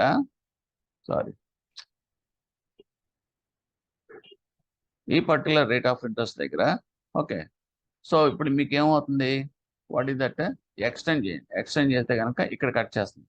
అంటే క్వాంటిటీ ఆఫ్ మనీ డిమాండెడ్ అనేది పెరిగింది. ఇక్కడ పెరిగింది. సో ఎందుకు పెరిగింది అంటే మీకు సర్ప్లస్ అమౌంట్ వచ్చింది. సో సర్ప్లస్ అమౌంట్ వచ్చేటప్పటికి you are fixing the rate of interest as it is without any change. So అది మనం కూడా అనుకున్నాం, with rate of interest with no change ఉన్నప్పుడు, ఫిక్స్డ్గా ఉన్నప్పుడు ఏమవుతుందంటే మనకి సర్ప్లస్ ఎప్పుడైతే మనకి ఇన్కమ్ పెరిగిందో, ఇన్కమ్ సోర్సెస్, అప్పుడు ఏమవుతుంది, క్వాంటిటీ డిమాండ్ అనేది పెరుగుతుంది. పెరిగినప్పుడు ఏమవుతుందంటే మోర్ మనీ ఆడు ఏం చేసి హోల్డ్ చేస్తాడంటే ఆ పాయింట్ ఇక్కడి నుంచి ఇక్కడికి వస్తుంది. అంతకుముందు మీకు 30,000 వాడు హోల్డ్లో పెట్టాడు అనుకోండి, ఇప్పుడు ఇంకా సర్ప్లస్ అమౌంట్ కాబట్టి 40,000 అంటే ఈ పాయింట్కి వస్తుందన్నమాట. సో దాని అర్థం ఏంటంటే that curve will be shifted upwards అవుతుందన్నమాట, right side. That is also they will ask right side shift. So that money demand curve is always downward sloping, and shifting will take place with that income level. If the more income is more than earlier, the shift is at that right side. Okay, and if it is income levels కనుక పడిపోయినాయి అనుకోండి న్యాచురల్గా, so ఆటోమేటిక్గా ఏమవుతుందండి, ఇప్పుడు ఉన్నటువంటి నాకు ఏదో పనిష్మెంట్ వచ్చింది. ఓకే, అంతకుముందు 40,000 నాకు మిగిలింది అనుకున్నాను. ఏదో పనిష్మెంట్ వచ్చిన తర్వాత నాకు ఏదో కొంత శాలరీ కట్ చేసేసారు, 1/3 శాలరీ ఏదో కట్ చేసేసారు. చేసేటప్పటికి నాకు ఇన్కమ్ అనేది తగ్గిపోయింది. న్యాచురల్గా నేను ఏం చేస్తాను, నేను 40,000 సర్ప్లస్ ఎలాగా ఉండదు, డెఫినెట్గా my surplus will come down to 30,000 ఎంతో. సో అప్పుడు మనకి quantity money demanded in the bank is already come back, తగ్గిపోయింది. సో అంటే అప్పుడు ఏమవుతుంది, మీ షిఫ్ట్ అనేది ఎక్కడికి వస్తుందంటే లెఫ్ట్ సైడ్కి వస్తుంది. ఓకే, సో ఇది కూడా మిమ్మల్ని ప్రాక్టికల్గా అడుగుతారు. Okay, now we are coming to the determination of rate of interest equilibrium in the money market. Determination of rate of interest equilibrium in the money market. Now I am coming to that money market కి వచ్చాను. Money మార్కెట్కి వచ్చేటప్పటికి I'm coming to the market, money market, investment కాదండి, bonds అటువంటిది కాదు, only money market. So money మార్కెట్లో ఎవరు ఉంటారు, ఇద్దరు ఉంటారండి. ఎవరంటే సప్లయరు, డిమాండ్ చేసేవాడు. డిమాండ్ చేసేవాళ్ళు ఎవరు, మనం ఏదైతే మన పోర్షన్ అందులో బ్యాంకులో పెట్టి కూర్చున్నాను 40,000 30,000, ఓకే, ఎప్పుడు కావాలంటే అప్పుడు తీసుకెళ్లేలాగా, it is my quantity of money demand. Okay, మరి సప్లై ఎవరున్నాడు, సప్లై సైడ్ మనీ సప్లై చేసేవారంటే reserve bank of India. So that is MS, money supply. ఎప్పుడు కూడా ఈ లైన్ స్ట్రైట్ లైన్ ఉంటుంది, ఎందుకంటే ఫిక్స్డ్గా ఉంటుంది, అదేం మారదు. ఓకే, ఇంత ఒక అది ఎప్పుడు మారుతుందంటే సర్క్యులేషన్లో కనుక ప్రింటింగ్ మనీ కనుక పెంచితే కనుక అప్పుడు రిజర్వ్ బ్యాంక్ ఆఫ్ ఇండియా మారుతుంది. లేదనుకుంటే ఎప్పుడు మారుతుందంటే ఇంకొక మెకానిజం ద్వారా వస్తుంది. మనీ సప్లై అనేది ఏ రకంగా పెరుగుతుందంటే, అయితే కొత్త నోట్స్, కొత్త కరెన్సీ ప్రింట్ చేసి రిలీజ్ చేయడం, quantum of money by reserve bank of India. రెండోది ఏంటంటే బ్యాంక్లో ఉన్నది, ఓకే, అంటే మీకు మార్కెట్లో ఉన్న దానికి తన దగ్గర ఉన్న మనీ డంప్ చేయడం. తన దగ్గర ఆల్రెడీ కొంత మీకు క్యాష్ రూపంలో పెడతారు కదా, సిఆర్ఆర్ అంటే అదే కదండి, క్యాష్ రూపంలో మీరు తీసుకుని రిజర్వ్ బ్యాంక్ ఆఫ్ ఇండియా పెడుతున్నారు చెస్ట్లో, ఆ మనీ అంతా కూడా డంప్ చేసేస్తారు బ్యాంకుల్లోకి. దట్ ఈస్ రివర్స్ రెపో ద్వారా చేస్తాం. ఈ రెండిట్ల వల్ల ఏమవుతుందంటే మీకు monitoring, controlling of that money అనేది ఇన్ ద మార్కెట్లో జరుగుతుంది. So that is the actual scenario in the case of this thing. అది ఏంటంటే to stabilise that rate of interest, Reserve bank of India will do that one. So ఇందులో ఏం జరుగుతుందో చూద్దాం. ఇక్కడ చూడండి, this curve is equilibrium point అంటే ఇది ఈ. ఓకే, ఇప్పుడు సపోజ్ రేట్ ఆఫ్ ఇంట్రెస్ట్ అనేది 10 ఉంది, నేను మామూలుగా చెప్పేస్తున్నాను, ఇక్కడ మీకు కావాలంటే దీన్ని బట్టి కూడా చూసుకోవచ్చు. రేట్ ఆఫ్ ఇంట్రెస్ట్ అనేది 10 ఉంది. ఓకే, 10 ఉన్నప్పుడు 10 ఉంది, అప్పుడు మనకి ఏంటంటే క్వాంటిటీ ఆఫ్ డిమాండ్ సప్లై అనేది 200 ఉంది. ఓకే, అంటే రిజర్వ్ బ్యాంక్ అంటే బియాండ్ దట్ ఇంకెళ్దండి, దీని తర్వాత ఇంక ఇటువైపు ఉండదు, ఇది ఫిక్స్డ్. ఓకే, ఇప్పుడు నాకు రేట్ ఆఫ్ ఇంట్రెస్ట్ అనేది తగ్గింది, 10 నుంచి మార్కెట్ రేట్ ఆఫ్ ఇంట్రెస్ట్ అనేది తగ్గిపోయింది, 10 నుంచి 8 తగ్గిపోయింది. 10 నుంచి 8కి ఎప్పుడైతే తగ్గిపోయిందో, ఓకే, ఇంట్రెస్ట్ రేట్స్ ఎప్పుడైతే తగ్గినాయో న్యాచురల్గా ఏమవుతుంది, నాకు బాండ్ వాల్యూస్, నేను ఆల్రెడీ ఇన్వెస్ట్ చేసిన బాండ్స్ ఉంటాయి చూడండి, అవన్నీ కూడా ఎప్రిసియేషన్ వచ్చింది. ఎందుకంటే మార్కెట్ ఇంట్రెస్ట్ రేట్ తగ్గిపోతే కనుక బాండ్ వాల్యూస్ పెరిగిపోతాయని చెప్పాను కదా, దట్ ఈస్ ఇన్వర్స్లీ రిలేషన్స్. ఇక్కడ చూడండి, market interest rate is inversely proportional to the bond prices. So bonds అన్ని కూడా ఉన్నటువంటి ఎప్రిసియేషన్ వచ్చింది. ఎప్రిసియేషన్ వచ్చేటప్పటికి వెంటనే మనం ఏం చేస్తాం, ఆ టైంలో మనం డిస్పోజ్ చేసేస్తాం, క్యాష్ చేసుకుంటాం, క్యాష్ మనీలోకి మార్చేసుకుంటాం. సో మార్కెట్ అయ్యేటప్పటికి అప్పుడు నా దగ్గర ఉన్న అమౌంట్, పబ్లిక్ దగ్గర ఉన్న అలాంటి దాచుకున్న వాళ్ళ దగ్గర సేవింగ్స్ పోర్షన్, హోల్డింగ్లో ఉన్న మనీ పెరుగుద్ది. అంటే ఏంటి, quantity of money demand portion అనేది పెరిగిపోతుంది. సో పెరిగిపోయేటప్పటికి నాకేమైంది చూడండి, 8%కి తగ్గేటప్పటికి 10 నుంచి 8% అయ్యేటప్పటికి ఇక్కడికి వచ్చేసింది, ఈ పాయింట్కి వచ్చేసింది. అంటే క్వాంటిటీ ఆఫ్ మనీ డిమాండ్ అనేది పెరిగి ఇక్కడికి వచ్చింది. కానీ సప్లై ఎక్కడ ఉన్నాను నేను? లెఫ్ట్ సైడ్ ఉన్నాను. సప్లై అనేది ఫిక్స్డ్ కదా, అంటే నేను సప్లై దాటిపోయి పబ్లిక్ నుంచి డిమాండ్ అనేది ఎక్కువ ఉంది. సప్లై పోర్షన్ అనేది ఫిక్స్డ్ గా ఉంది. అటువంటిప్పుడు ఏమవుతుందంటే దాని ఎఫెక్ట్ సప్లై సప్లై ఎక్కువ ఉండి సప్లై కనుక అదే డిమాండ్ ఎక్కువ ఉండి సప్లై కనుక ఫిక్స్డ్ అయిపోయింది అనుకోండి, ఆటోమేటిక్గా రేట్ ఆఫ్ ఇంట్రెస్ట్ రైజ్ అయిపోతుంది. So again rate of interest will come to this portion. ఈ దగ్గరికి వచ్చేస్తుంది. ఇక్కడికి వచ్చేటప్పటికి స్టెబిలైజ్ అయింది. అంటే ఏంటంటే ఈక్విలిబ్రియం పాయింట్ అయినప్పటికీ బోత్ ఇద్దరికి యాక్సెప్టబుల్ రేట్ ఆఫ్ ఇంట్రెస్ట్కి వచ్చేస్తుంది. ఒకవేళ కనుక మార్కెట్ రేట్స్ 10 నుంచి 12 వెళ్ళింది అనుకో, అంటే 10 నుంచి 12% రేట్ ఆఫ్ ఇంట్రెస్ట్ మార్కెట్కి వెళ్ళిపోయింది ఇంట్రెస్ట్ రేట్స్. ఎప్పుడైతే రేట్ ఆఫ్ ఇంట్రెస్ట్ పెరిగిందో బాండ్ ప్రైసెస్ అన్ని కూడా పడిపోతాయి. సో పడిపోయేటప్పటికి ఏమవుతుంది, ఫ్రెష్ పర్చేజెస్కి వెళ్ళిపోతాం. అంటే మన దగ్గర ఆల్రెడీ కొంత మనీ హోల్డింగ్ లో పెట్టుకున్నాం కదండి, అంటే పబ్లిక్ అంతా పెట్టుకుంటాం. మనం అంటే మొత్తం all who are keeping their holding money in that banks, అదంతా కూడా తగ్గిపోతుంది. ఎందుకు తగ్గిపోతుంది అంటే ఎప్పుడైతే మీకు బాండ్స్లో అదే ఇన్వెస్ట్మెంట్స్ బాండ్స్ రేట్స్ అన్ని కూడా మీకు మంచి అట్రాక్టివ్గా ఉన్నాయో, ఎందుకంటే ఇంట్రెస్ట్ రేట్స్ పెరగడంతో బాండ్ రేట్స్ పడిపోయినాయి కదా, చీప్గా ఉన్నాయి కాబట్టి కొనేయడానికి మన యొక్క portion of their saving portion అటు డైవర్ట్ అయిపోతుంది, ఇన్వెస్ట్మెంట్లోకి వెళ్ళిపోతాయి. సో ఇన్వెస్ట్మెంట్కి వెళ్ళేటప్పటికి ఏమవుతుంది చూడండి, ఇక్కడ quantity of demand money demanded ఆటోమేటిక్గా ఏమవుతుంది, ఈ పాయింట్లో ఇక్కడికి తగ్గిపోతుంది. ఒకటి తగ్గిపోయిందంటే ఇక్కడ ఎక్కడ వచ్చింది చూడండి, ఈ పాయింట్. అంటే 12% దగ్గర ఈ పాయింట్ ఉంది, ఈ పాయింట్కి కింద తీసుకోండి. ఇప్పుడు మనం ఎక్కడ ఉన్నాం చూడండి, సప్లై కన్నా మనం డిమాండ్ తక్కువ ఉంది. సో సప్లై ఎక్కువ ఉండి డిమాండ్ తక్కువ ఉంటే కనుక ఏమవుతుంది, ఆటోమేటిక్గా ఇంట్రెస్ట్ రేట్స్ మళ్ళీ పడిపోతాయి. అంటే ఏంటి, 12% నుంచి మళ్ళీ తీసుకొచ్చి 10%కి పడిపోతుంది.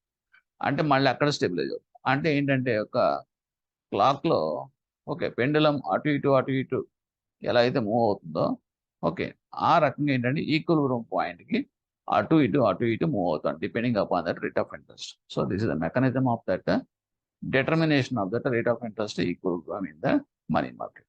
అదే ఇక్కడ మీకు ఎక్స్ప్లెయిన్ చేశాం. Okay, now we are coming to that effect of an increase in that money supply. ఇప్పుడు ఏమంటాం అంటే సపోజ్ మనీ సప్లై అనేది ఇక్కడ ఉంది, ఈక్విలిబ్రియం పాయింట్ అనేది ఇక్కడ ఉంది ఫస్ట్ కేసులో. That means quantity of money demand ఇది ఎన్. ఓకే, అక్కడ మీకు మనీ సప్లై అనేది ఉంది, ఇది మనీ సప్లై ఫస్ట్. సో ఇప్పుడు ఏమవుతుందంటే మీకు రెండింటికి బ్యాలెన్స్ అయ్యి equilibrium point rate of interest మీకు ఆర్ అనే చోట మీకు సెట్ అయింది. ఓకే, ఈ పాయింట్ గుర్తుపెట్టుకోండి. నౌ ఇప్పుడు ఏమైందంటే అది అలాగా ఉండగా ఆ ఇంట్రెస్ట్ రేట్స్ అక్కడ అలాగే ఉంది. రిజర్వ్ బ్యాంక్ ఆఫ్ ఇండియా ఏం చేసిందంటే అది మాకు హయ్యర్ రేట్ ఆఫ్ ఇంట్రెస్ట్ అనిపించింది. రిజర్వ్ బ్యాంక్ ఆఫ్ ఇండియాకి ఆ rate of interest let it is 10%, R is equal to 10% అనుకోండి. సో 10% మరీ ఎక్కువగా ఉంది. దీనివల్ల ఏంటంటే లోన్స్ పార్టీస్ అందరూ ముందు రావట్లేదు. హైయర్ రేట్ ఆఫ్ ఇంట్రెస్ట్ అనేది ఎందుకంటే లోన్స్ కూడా వాళ్ళకి కూడా బర్డెన్గా ఉంటుంది కదండి. చూడండి మొన్న కోవిడ్ వచ్చింది, కోవిడ్ వచ్చేటప్పటికి అందరూ కూడా ఇంట్రెస్ట్ రేట్స్ తగ్గించారు, అన్ని ఇచ్చారు కదా, ఎందుకంటే టు ప్రమోట్ దట్ యాక్టివిటీస్. అలాగే ఏం చేస్తారు రిజర్వ్ బ్యాంక్ ఆఫ్ ఇండియా ఏం చేస్తుందంటే to encourage that to reduce that interest rates okay the market ఏం చేయాలి అంటే ఇమీడియట్గా సప్లై అనేది పెంచాలి. అప్పుడు ఏమవుతుందంటే మీకు రివర్స్ రెపో మెకానిజం ద్వారా ఓకే తన దగ్గర ఉన్న మనీ అంతా కూడా డంప్ చేస్తుంది బ్యాంక్స్లోకి. అప్పుడు ఏమవుతుంది, మనీ సప్లై అనేది సర్క్యులేషన్లో పెరిగిపోయింది. సో ఇక్కడికి వచ్చింది, MS2కి వచ్చింది. సో వచ్చేటప్పటికి ఏమవుతుంది, ఎప్పుడైతే సప్లై మీకు పెరిగింది ఓకే ఆ డిమాండ్ అనేది ఇక్కడే ఉంది. ఓకే, సో ఇప్పుడు ఏమవుతుంది, ఆటోమేటిక్గా న్యాచురల్గా డిమాండ్ అనేది తక్కువైంది, సప్లై అనేది ఎక్కువైంది. సో అప్పుడు ఏమవుతుంది, ఇంట్రెస్ట్ రేట్ అనేది కమ్ డౌన్ తగ్గిపోతాయి. సో అప్పుడు ఏమవుతుంది, ఈక్విలిబ్రియం పాయింట్ ఇక్కడ ఉన్నదల్లా R నుంచి R1కి తగ్గిపోతుంది, ఇంట్రెస్ట్ రేట్ తగ్గిపోయింది. So reserve bank of India intention also that one. అలాగా రిజర్వ్ బ్యాంక్ ఆఫ్ ఇండియా ఏం చేస్తుందంటే as and when they want to increase that market interest rate పెంచాలంటే పెంచవచ్చు, తగ్గించాలంటే తగ్గించవచ్చు. depending upon that supply, money supply by that RBI through this repo and reverse repo mechanism. So ఇక్కడ మీకు ఏమవుతుందంటే అదే మీకు ఇక్కడ చెప్పాను, ఎక్స్ప్లెయిన్ చేశాను. I have just read out. Now I'm going to that shifts in that money demand or liquidity preference curve. ఇది కూడా మేము ఎక్స్ప్లెయిన్ చేసేసింది ఆల్రెడీ.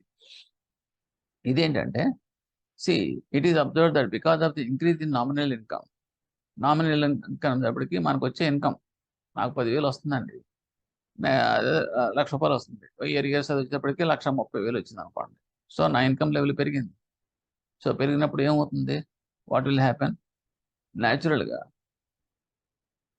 నా ఇక్కడ అంటే పబ్లిక్ దగ్గర అందరికీ పెరిగింది. ఇందాక కేసు వేరు, ఈ కేసు వేరు. ఇక్కడ ఏంటంటే that is money related, this is money in the market, money మార్కెట్లో చెప్తున్నాం. అంటే reserve bank of India fix చేసేసింది, సప్లై అనేది ఫిక్స్డ్. ఓకే, కానీ ఉన్నటువంటి మొత్తం జనం దగ్గర అందరూ కూడా ఉన్నటువంటి బ్యాంక్ ఎంప్లాయీస్ లేకపోతే ఉన్నటువంటి సెటిల్మెంట్ వచ్చింది, అందరి శాలరీస్ కూడా పెరిగిపోయింది. ఓకే, అటువంటి సిచ్యువేషన్లో ఏమవుతుంది అంటే కనుక ఇక్కడ న్యాచురల్గా డిమాండ్ పోర్షన్ అనేది పెరిగిపోతుంది. ఓకే, డిమాండ్ పోర్షన్ పెరగడం అంటే ఏమవుతుంది, క్వాంటిటీ డిమాండ్ అనేది సర్ప్లస్ కాబట్టి హోల్డింగ్ ఆఫ్ ద మనీ అనేది పెరుగుతుంది. ఎప్పుడైతే holding of the money it's treated as a demand అనుకోండి, అంటే ఏమవుతున్నప్పుడు సప్లై దాటి ఈ కర్వ్ వచ్చింది, అంటే షిఫ్ట్ అనేది రైట్ సైడ్కి వచ్చింది. ఇన్కమ్ షిఫ్ట్ ఎప్పుడు కూడా ఇంక్రీజ్ అయ్యే కొద్దీ కూడా మీకు రైట్ సైడ్ వస్తుంది. అది ఇన్కమ్ లెవెల్స్ కనుక తగ్గిపోతాయనుకో లెఫ్ట్ సైడ్కి వస్తుంది, అది గుర్తుపెట్టుకోవాలి. సో మీకు షిఫ్ట్ అనేది అక్కడ వచ్చింది కాబట్టి ఆ పాయింట్ అనేది ఇక్కడ వస్తుంది, మీకు క్వాంటిటీ డిమాండెడ్ అనేది పెరిగింది. సో పెరిగేటప్పటికి మీకు సప్లై ఎక్కడ ఉన్నాం, లెఫ్ట్లో ఉన్నాం. అంటే ఏంటి, క్వాంటిటీ డిమాండ్ కన్నా సప్లై అనేది తక్కువ ఉన్నట్టు లెక్క కదా ఆ పర్టికులర్ పాయింట్ ఆఫ్ సిచ్యువేషన్లో. అప్పుడు ఏమవుతుందంటే ఆటోమేటిక్ ఇంట్రెస్ట్ రేట్స్ పుషప్ అయిపోతాయి, because demand is more than the supply. Okay, అప్పుడు ఏమవుతుంది, ఇంట్రెస్ట్ రేట్స్ మార్కెట్లో పెరుగుతాయి. So natural it will come, that means ఈ will come to that F.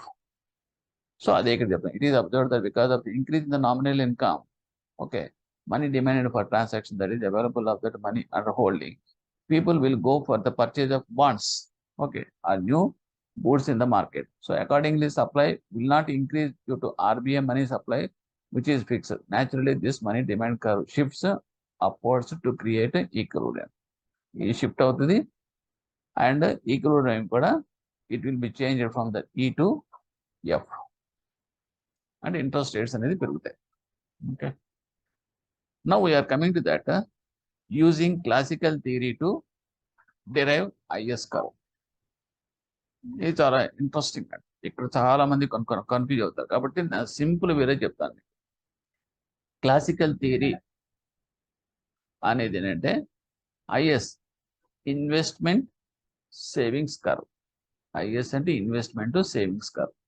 ఏంటండి ఇన్వెస్ట్మెంట్స్ సేవింగ్స్ కర్వ్ అంటే, see here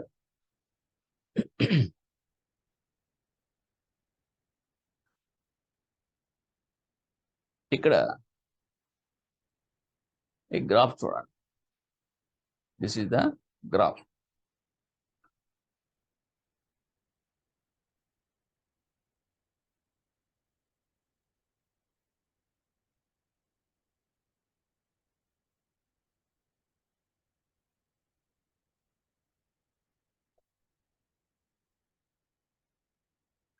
so this is the savings and investment curve. Savings and investment curve అంటే అంటే ఏంటంటే, suppose ఇందాక మీకు చెప్పాను చూడండి, I'm having a 40,000 surplus. Okay, ఈ 40,000 సర్ప్లస్లో నేను 2 పోర్ట్ఫోలియోస్ మెయింటైన్ చేస్తాను. ఇంట్రెస్ట్ రేట్స్ పర్వాలేదు, మోడరేట్గా మీకు మార్కెట్లో బాగున్నాయి. సో నేనేం చేశానంటే 10,000 తీసుకెళ్ళి బయట బాండ్స్లో పెట్టేశాను. So 30,000 holding money, it's called is the savings portion. 10,000 is that my investment. So 2. Okay, ఇప్పుడు మార్కెట్లో ఇంట్రెస్ట్ రేట్స్ ఇంకొంచెం పెరిగింది. అప్పుడు నేనేం చేస్తాను, 30,000లో మళ్ళీ ఇంకో 10,000 తీసుకెళ్ళి మార్కెట్ డైవర్ట్ చేసేస్తాను. ఓకే, అంటే ఇప్పుడు ఏమవుతుంది, నాకు నా హోల్డింగ్ పొజిషన్ అనేది తగ్గిపోతుంది, నా సేవింగ్స్ పోర్షన్ అనేది తగ్గించుకుంటున్నాను, ఇన్వెస్ట్మెంట్ పోర్షన్కి డైవర్ట్ చేస్తాను. ఇంకొంచెం పెరిగింది అనుకో ఇన్కమ్, అప్పుడు ఏం చేస్తాను, 10,000 మాత్రమే హోల్డ్ చేసి ఇంకో 10,000 కూడా పంపించేస్తాను. అంటే ఏంటి, 10,000 హోల్డింగ్ పొజిషన్లో ఉంటుంది, 30,000 మార్కెట్లో ఉంటుంది. ఇంకా పెరిగింది అనుకోండి, న్యాచురల్గా ఏం చేస్తాను, so I will just make it 2,000 ఎంత నామినల్గా పెట్టుకుంటాను, మిగతా 8,000 కూడా నేను డైవర్ట్ చేసి 38,000 నేను మార్కెట్కి డైవర్ట్ చేస్తాను. సో ఇప్పుడు మీకు ఏమవుతుంది, సమ్ పోర్షన్ అంటే ఒక పర్టికులర్ అమౌంట్లో the portion of this savings and investments are changing according to that rate of interest. So market rate of interest బట్టి ఆ పోర్షన్స్ నేను మార్చుకుంటున్నాను. అది ఇక్కడ నేను ఏం చేస్తాను అర్థం అవడం కోసం నేను చూపించాను ఇక్కడ.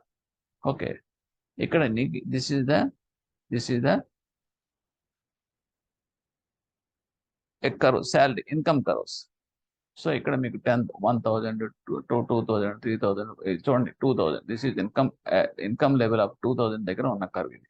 Okay, this one S2 and Y2 and this 3,000 అంటే మార్క్ కార్బన్ పేపర్లో మీకు రావాల్సింది 3,000, దిస్ ఈజ్ Y3 అండ్ అనుకోండి కాసేపు. అలాగే ఇన్కమ్ పెరిగే కొద్దీ కూడా మీకు షిఫ్ట్ అనేది రైట్ సైడ్కి వస్తుంది. ఓకే, నెక్స్ట్ ఏంటంటే ఈ డివిజన్ ఉంటుంది చూడండి, పాయింట్స్. ఆ పాయింట్స్ అనేటప్పటికీ సేవింగ్స్ పోర్షన్, ఇన్వెస్ట్మెంట్స్ పోర్షన్ అలా చూసినప్పుడు దీన్ని ఏమంటామంటే investment curve. This is called I and this is called savings curve. Okay, that's a put together, రెండు కలిపితే మీకు ఇట్స్ కాల్డ్ అయితే ఐఎస్ కర్వ్ అంటాం. అంటే ఇన్వెస్ట్మెంట్స్ సేవింగ్స్ కర్వ్ అంటాం. అంటే రెండు కలిపినప్పుడు ఈ పాయింట్లు ఎక్కడ కట్ చేస్తున్నాయి అంటే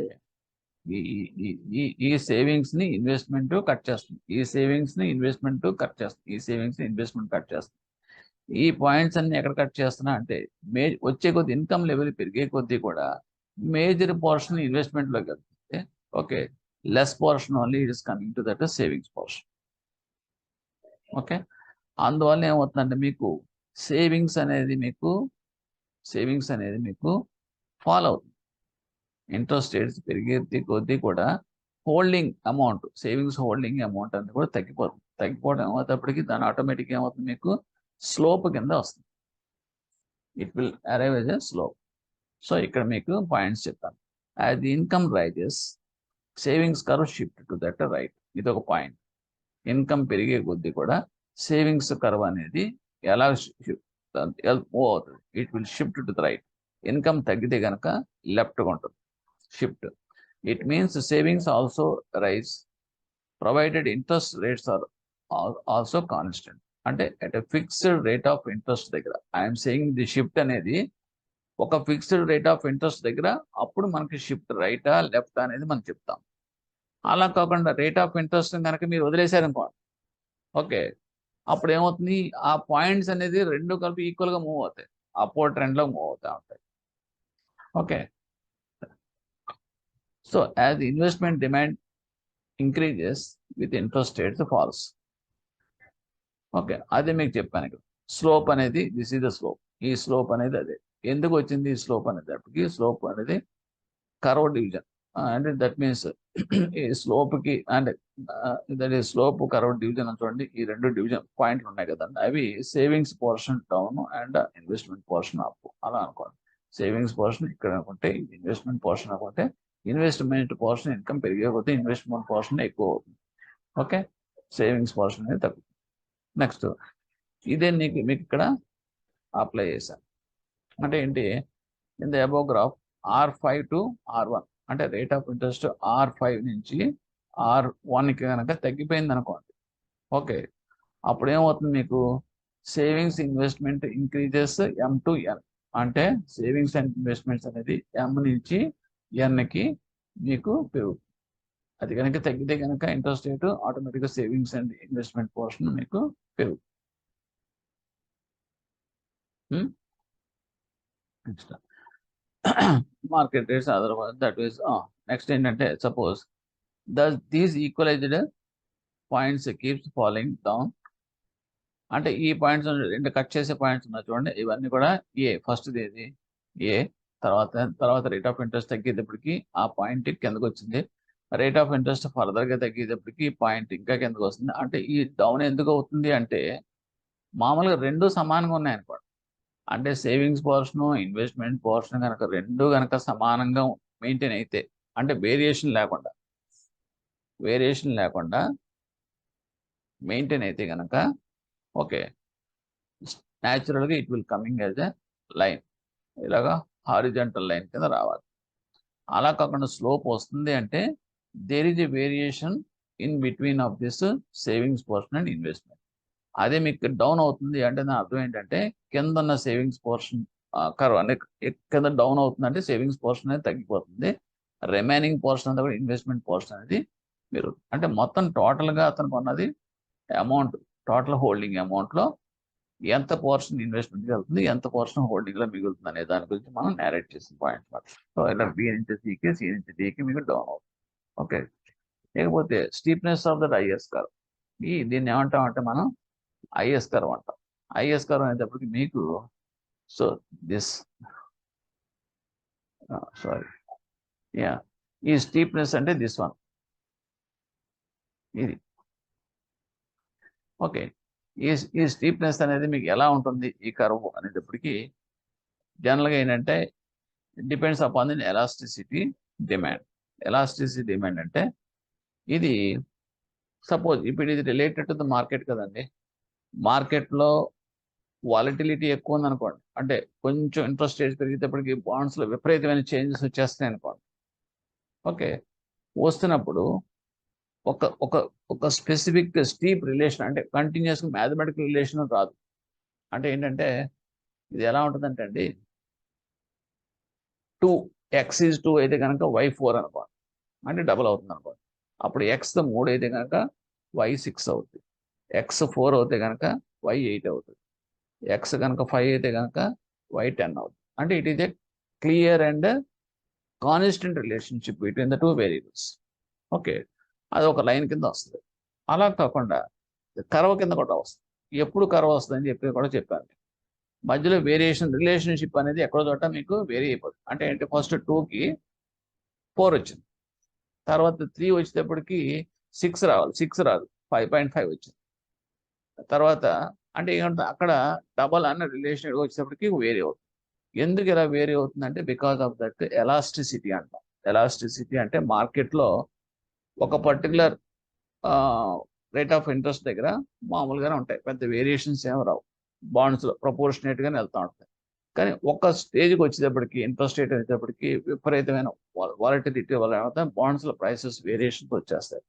అలా వచ్చినప్పుడు ఏమవుతుంది, రిలేషన్ మెయింటైన్ అవ్వక ఆ డాట్స్ అన్ని కూడా పాయింట్స్ అన్ని కూడా మీకు స్కాటర్ అవుతాయి. స్కాటర్ అవుతుంది మీకు ఏమవుతుందంటే ఒక ఒక స్ట్రైట్ లైన్ కింద రాకుండా ఒక స్లోప్ కింద బెండెడ్ కింద వస్తుంది అన్నమాట. సో బెండింగ్ వచ్చింది అంటే it's less elasticity. Okay, more elasticity. Bending లేదు, స్ట్రైట్ గా ఉందంటే కనుక that is called as a less elasticity in the market, investment of that in the market. Now we are coming to that Keynes theory of define LM curve, liquidity preference curve in relation to that money supply. ఇక్కడ liquidity preference LM, liquidity preference in relation to the money supply curve. Money supply curve అనేది ఎప్పటికీ ఏమవుతుందంటే ఇక్కడ money supply reserve bank of India release చేసిన money supply అనేది fixed. Okay, ఇప్పుడు మీకు liquidity preference curve అని చెప్పాం. లిక్విడిటీ ప్రిఫరెన్స్ కర్వ్ అనేటప్పటికి that is amount of money demanded plus versus rate of interest. దానికి లైన్ ఎలా ఉంటుందని చెప్పారంటే LP1. ఇది ఎప్పుడు కూడా మీకు డౌన్వర్డ్ స్లోపింగ్ అని చెప్పి ఫస్ట్లో నేర్చుకున్నాం. దీనికి ఇన్కమ్ కనుక పెరిగితే కనుక రైట్ సైడ్ షిఫ్ట్ అవుతుందని కూడా చెప్పుకున్నాం. సో రైట్ సైడ్ షిఫ్ట్ అవుతా ఉంటాయి. సో ఎప్పుడైతే మీకు రైట్ సైడ్ షిఫ్ట్ అవుతున్నాయో ఓకే, ఇప్పుడు మీకు ఏమవుతుంది, మీకు పాయింట్స్ అన్ని కూడా మీకు ఈక్విలిబ్రియం పాయింట్స్ అన్ని కూడా మీకు పెరుగుతూ ఉంటాయి. ఎందుకంటే ఇది ఫిక్స్ అయిపోయింది కదండి. ఫిక్స్ అయినప్పుడు మీకు ఫర్దర్గా మీకు ఇక్కడ ఏమవుతుంది, ఇంట్రెస్ట్ రేట్స్ పెరుగుతున్నాయి అనుకోండి. చూడండి, ఇక్కడ ఇంట్రెస్ట్ రేట్స్ పెరుగుతున్నాయి అనుకోండి. ఓకే, పెరుగుతున్నప్పుడు సారీ ఇన్కమ్ లెవెల్స్ పెరుగుతున్నాయి అనుకోండి. ఇన్కమ్ లెవెల్స్ పెరిగే కొద్దీ కూడా ఏమవుతుంది, మీకు అమౌంట్ ఆఫ్ హోల్డింగ్ మనీ అనేది పెరుగుతుంది. అంటే అమౌంట్ ఆఫ్ మనీ డిమాండెడ్ అనేది పెరుగుతూ ఉంటుందని చెప్పాను. 40,000 నాకు ఎందుకు సెటిల్మెంట్ అయింది, ఇంకో 10,000 పెరిగింది. So I will keep another 10,000 in that bank at any time. ఎందుకంటే నాకు ఇంకా కన్సంప్షన్ కావాల్సి వస్తుందని చెప్పేసి పెట్టుకుంటున్నాను. సో అలాగా మీకు మనీ అనేది హోల్డింగ్ మనీ డిమాండ్ పెరుగుతున్నప్పుడు న్యాచురల్గా ఏం చెప్పాను, సప్లై అనేది ఫిక్స్డ్ కాబట్టి ఇంట్రెస్ట్ రేట్స్ అనేది మార్కెట్లో పెరిగిపోతాయి, అప్వర్డ్లోకి వెళ్ళిపోతాయి. సో ఏ నుంచి బికి, బి నుంచి సికి, సి నుంచి డికి, డి నుంచి ఈకి ఈక్విలిబ్రియం రేట్ ఆఫ్ ఇంట్రెస్ట్లు మారింది, అంటే అప్వర్డ్ ట్రెండ్లోకి వెళ్ళి. అదే ఇక్కడ మనం రాసాం. ఇక్కడ గ్రాఫ్ ఏం చేస్తాం, ఇన్కమ్ అనేది ఇక్కడ తీసుకున్నాం అనుకోండి. ఓకే, ఇది రేట్ ఆఫ్ ఇంట్రెస్ట్ అనుకోండి. సో ఏబిసిడి పాయింట్స్ ఎక్కడ వచ్చింది చూడండి. So this is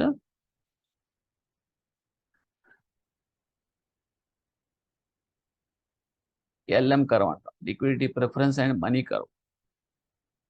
liquidity preference curve is different. Liquidity preference curve అంటే this only liquidity preference versus money, money supply మాట ఎల్ఎం కర్వ్ అంటాం. సో ఎల్ఎం కర్వ్ చూసేటప్పటికి మీకు ఏమవుతుంది, ఎల్ఎం కర్వ్ స్ట్రైట్ లైన్ కింద వచ్చింది. అంటే మీకు ఇన్కమ్ అనేది పెరిగే కొద్దీ కూడా, ఇక్కడ ఇన్కమ్ లెవెల్స్ పెరుగుతున్న కొద్దీ కూడా rate of interest equal, this is equilibrium rate of interest అండి. మామూలు rate of interest, market rate of interest కాదు, ఈక్విలిబ్రియం రేట్. అంటే ఎక్కడైతే స్టడీ పాయింట్స్ ఉన్నాయో చూడండి, ఆ rate of interest equilibrium points పెరుగుతూ ఉంటాయి. అంటే because it is increasing trend, this is directly proportional. Okay, so అదే ఇక్కడ ఎక్స్ప్లెయిన్ చేశాను. That means LM curve slopes upward. ఇక్కడ ఇది ఇన్కమ్ లెవెల్స్ పెరుగుతున్నప్పుడు influence, and higher level of income demand for money is higher. న్యాచురల్గా ఎక్కువ income ఉన్నప్పుడు ఎక్కువ డిమాండ్ వస్తుంది. So correspondingly the money supply is less, fix చేశారు కాబట్టి equilibrium money supply and demand curve occurs at higher rate of interest. Equilibrium point at higher rate of interest దగ్గర fix అవుతుంది, పైకి వెళ్ళిపోతాం. ఓకే, అదే ఇక్కడ చెప్పాను. ఇన్కమ్ కనుక పెరుగుతూ ఉంటే రేట్ ఆఫ్ ఇంట్రెస్ట్ అనేది న్యాచురల్గా అట్ కాన్స్టెంట్ మనీ సప్లై దగ్గర, రేట్ ఆఫ్ ఇంట్రెస్ట్ తగ్గిపోతుంది.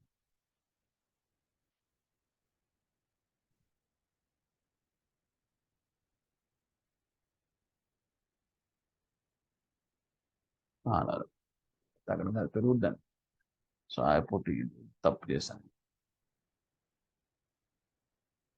ఇన్కమ్ లెవెల్స్ పెరిగే కొద్దీ కూడా పెరుగుతున్నాయి కదా, దట్ రేట్ ఆఫ్ ఇంట్రెస్ట్ అన్నీ కూడా పెరుగుతాయి. So this is reverse.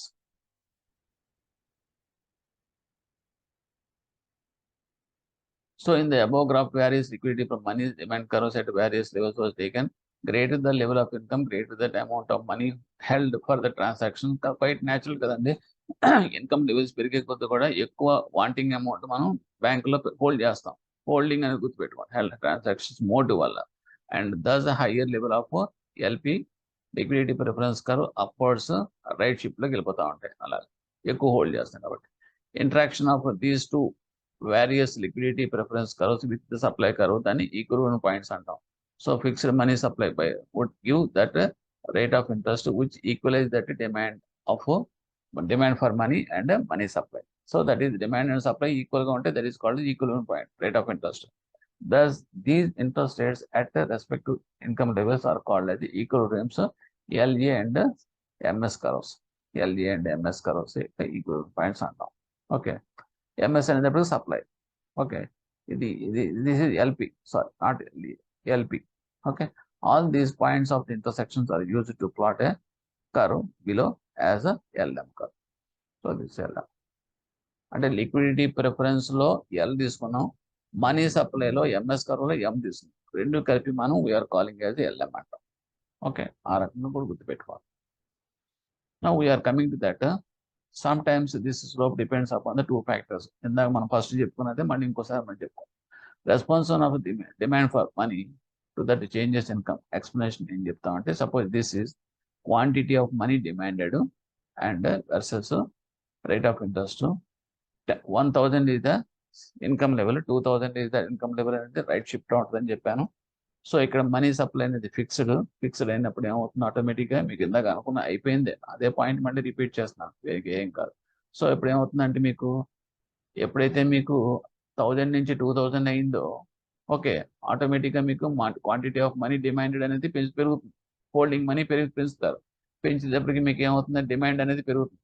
So ఓ particular rate of interest r దగ్గర, ఓకే, ఆర్ దగ్గర ఈక్వల్ పాయింట్ ఈ అని ఉంటే కనుక మీకు ఏం చేశారు, ఇన్కమ్ లెవెల్ పెరిగింది కాబట్టి అది డిమాండ్ పెరిగింది, అంటే ఇక్కడికి వచ్చింది, అంటే షిఫ్ట్ అయింది కాబట్టి షిఫ్ట్ అయింది ఆ పాయింట్ దగ్గర ఇక్కడ డిమాండ్ షిఫ్ట్ అవుతుంది.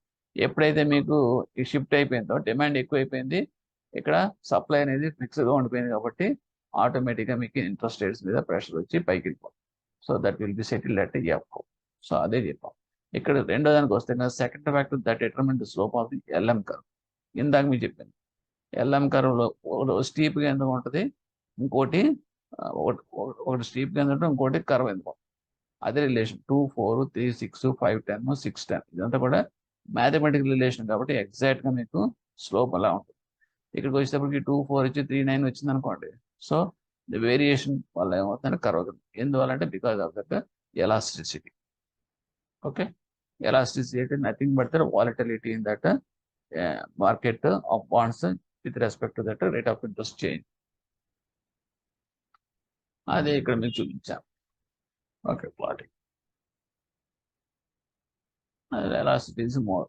If there is more variation in equilibrium of interest rates at a different income levels, their elasticity is more naturally. They are more naturally they are not as steep. Next, we are coming to that case 1 and case 2 studies. Case studies. ఇందులో ఏంటంటే this is LM curve గురించి చెప్తున్నాం. LM0 అనేది original LM curve. Okay, అంటే liquidity preference and money curve. Okay, ఇది మనం చెప్పాం చూడండి, ఏబిసిడి తోటి మనం గీసాం కదా, స్ట్రైట్ లైన్ గా వచ్చింది. That is directly proportional income కి that equal rate of interest కి మధ్యలో రిలేషన్ అని చెప్పాం.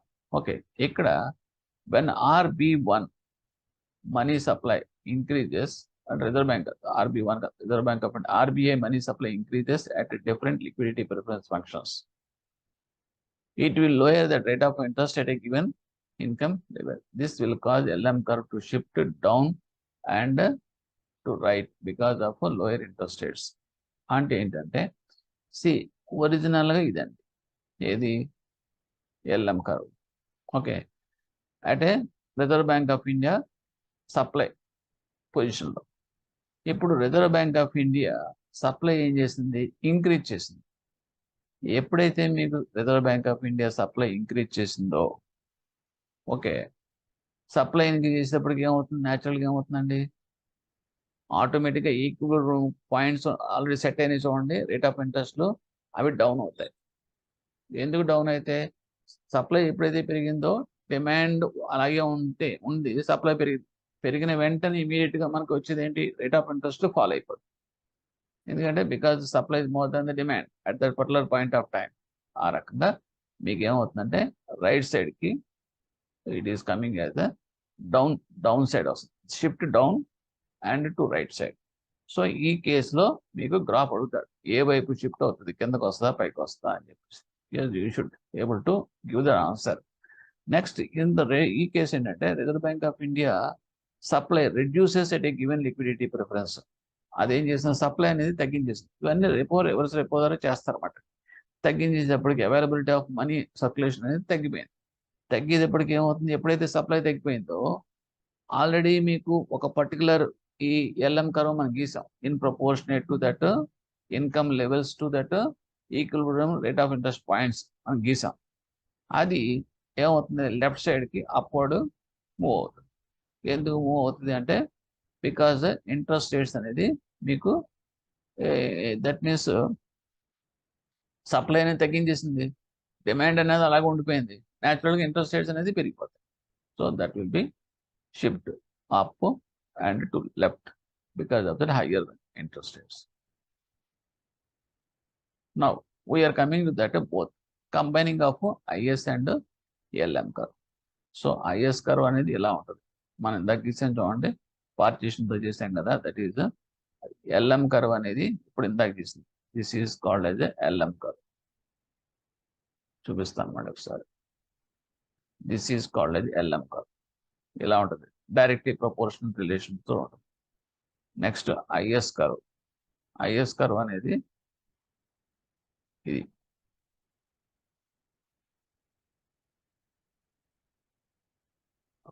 This one IS curve. IS curve ఇలా ఉంటుంది. ఓకే, సో ఒకటి ఒకటి ఆపోజిట్గా ఉంటాయి. సో వీఆర్ ఆ రెండింటిల మధ్యలో మనం కాంబినేషన్ తీసుకున్నాం అక్కడ, ఇది. So this is is curve, this is LM curve. ఇప్పుడు రెండు కనుక ఇంటర్సెక్ట్ చేసుకుంటే, okay, is curve and LM curve related to variables. రెండు కూడా డిపెండ్ దేని మీద ఆధారపడి ఉంటే, ఇన్కమ్ మీద రేట్ ఆఫ్ ఇంట్రెస్ట్. రెండు క్లబ్ చేసి, అంటే ఒకటి సంబంధించింది ఇన్కమ్ సంబంధించింది, ఇంకో రేట్ ఆఫ్ ఇంట్రెస్ట్ సంబంధించింది, రెండు ఫ్యాక్టర్స్ మీద ఆధారపడడం. అప్పుడు ఏమవుతుందంటే, ఈ రెండిట్లు ఇంటర్సెక్ట్ చేసుకున్న పాయింట్, ఈక్విలిబ్రియం పాయింట్ ఈ ఉంచండి, that is rate of interest. ఇది మీకు చేంజ్ అవుతా ఉంటుంది depending upon that variations of the income and depending upon that variations in that rate of interest. Okay, here. So IS curve is a classical theory. Slope moves downwards, ఇది downwards, and LM curve is the Kelly's theory. It is upwards. Slope moves upwards. Intersection of the point E represents the curve's equivalent rate of interest. అంతవరకు equilibrium point అనేది ఈ intersecting of these two will be called as the equilibrium point. Variables అంటే that means these two, income X axis, rate of interest Y axis. So కొంచెం స్టడీగా ఓపిక్గా చదవాల్సిన subject అనేది. Understanding of the concept అనేది కొంచెం కష్టంగా ఉంటుంది, but anyhow if you already covered this topic, so it will be easier to understand. Now we are coming to that question answers. Let us see. So just నేనేం చేస్తానంటే, just చూడండి, you try, and after that check my answers. Dash indicates various rates of interest at different levels of income given the investment demand curve and the family of savings curve at different levels of income. There are options are 4. Now it is IS curve. The IS curve and LM curve relate which of the following variables? ఇప్పుడే మనం అనుకున్నాం. I think you can give answer. It is income and interest. X-axis మీద income, Y-axis మీద rate of interest అనుకుంటాం. Okay, the abbreviation LM stands for which of the following?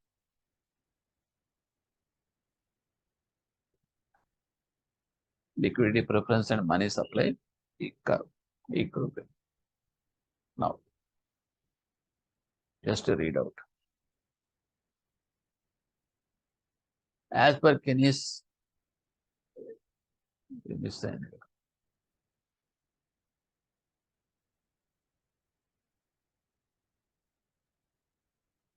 otherwise you come to that second part. Otherwise cut out. Hicks and Hassens brought about a synthesis between Dash and succeeded in propounding an adequate determining theory of interest, classical theory, and J.M. Kenley's theory of interest. And J.M. Kenley explained the interest rate purely in terms of which of the following? Keynes, it is a monetary phenomenon.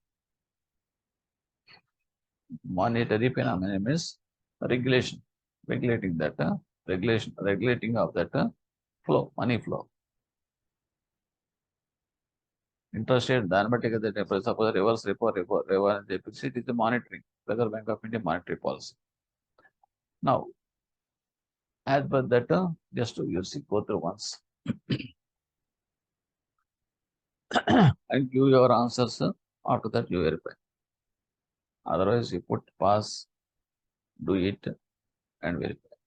As per J.M. Kenley's theory of interest, if the nominal income is higher in a two asset economy, people would like to hold. మీరు చెప్పగలరు.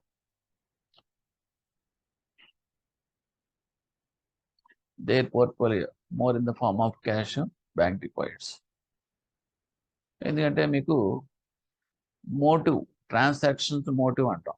Nominal income అనేది పెరిగింది, అందరి దగ్గర పెరిగింది, income levels అందరి దగ్గర పెరిగింది. సో ఇప్పుడు నేనేం చేస్తానంటే నాకు అడిషనల్ ఎక్స్పెండిచర్ నేను ఖర్చు పెట్టడానికి నేను కొంత పెట్టుకుంటాను. నాకు ఉన్నటువంటి సపోజ్ ఒక 10,000 50,000 శాలరీ అండి. ఉన్నటువంటి ఏదో ఇంక్రిమెంటల్ లేకపోతే బెనిఫిట్ ఏదో వచ్చింది, నాకు ఉన్నటువంటి హైక్ వచ్చింది, ఒక 10,000 పెరిగింది అనుకోండి, 60,000. అప్పుడు దాకా నేనేం చేశానంటే నాకు మంత్లీ ఫ్రూట్స్ బడ్జెట్ 2,000 ఇంటికి, హౌస్ హోల్డ్ కన్సంప్షన్కి. నేను కొంచెం అడిషనల్గా పెరిగింది కాబట్టి నేను కొంత పెంచుకుంటాను. 2,000కి ఇంకో 500 కలుపుకుంటాను, 2,500. సో 2,500 నాకు కావాలి కదా ఇప్పటికప్పుడు. అందుగురించి నేనేం చేస్తానంటే అంత లెక్క నేను బ్యాంక్లోను హోల్డింగ్లో పెట్టుకుంటాను.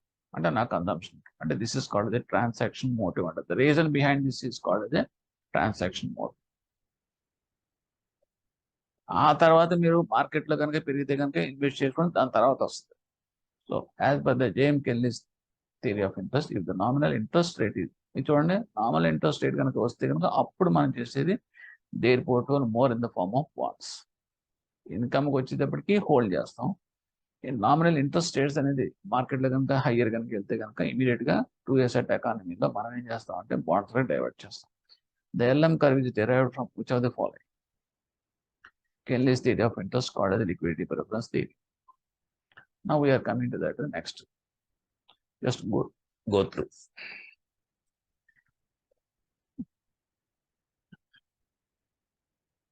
Okay.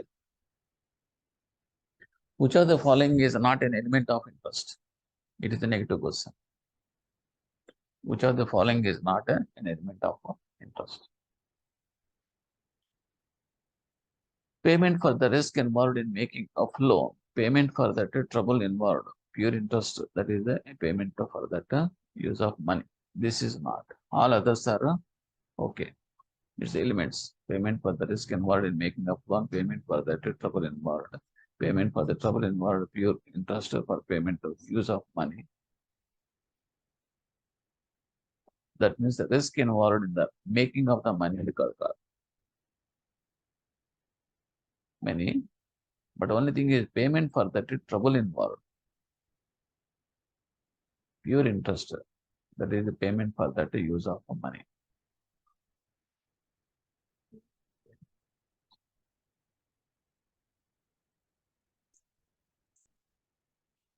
Okay, ఇది కొంచెం కాంప్లికేటెడ్ గా ఉంది. Payment for the risk of involved in making the loan, payment for that trouble involved, but they are not saying that it is for the pure interest. Pure interest, that is a payment for that use of money. Okay, leave it. As per the money supply analysis, the interest in the, as per that money and demand analysis, supply and demand analysis, the interest in that price determined by the demand for money and the supply of money. The rate of interest is determined by the liquidity premium or demand for money and supply of money as per Kenley's theory of interest. As per Hicks and Hans, the equilibrium rate of interest comes at a point where that is the Ieifs curve and LM curve intersection. మనం రెండు intersection points చెప్పుకున్నాం కదండి. Next, for the purpose of liquidity preference theory of interest, J.M. Keynes assumes a simplified economy with the two assets, which are very beginning లో చెప్పుకున్నారు. Money in the form of currency or bank deposit and long-term bonds, and investment and money holding. The Ieifs curve is derived from which of the following? It is classical theory of interest. That means investments and savings curve. Yes. Next, which of the following doesn't come in same group of variables? Same group of, which are not fall on that same group of variables. It is a not. Negative question.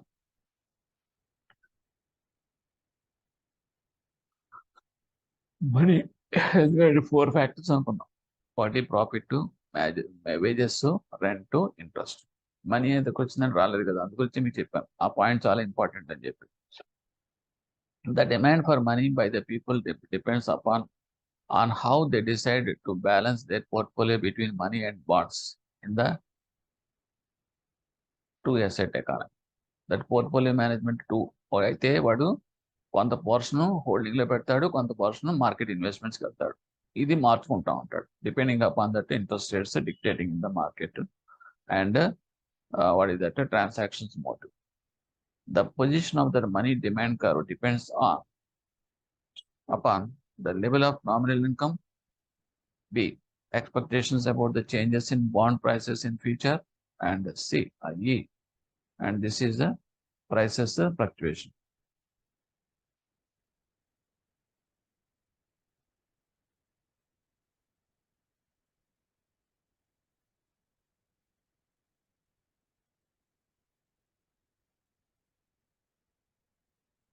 A and B only. The bond prices and current interest rates are related to inversely relation.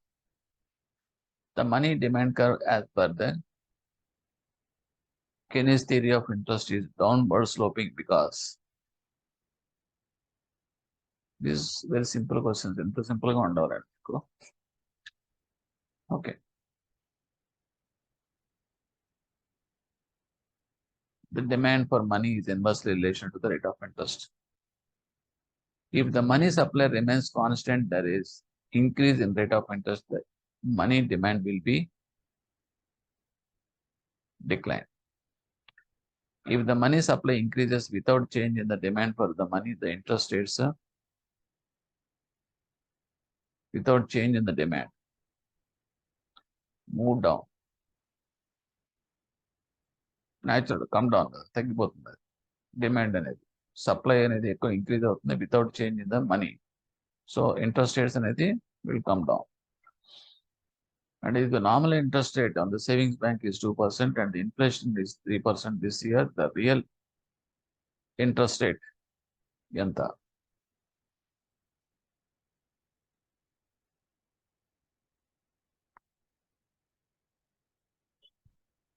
-1%.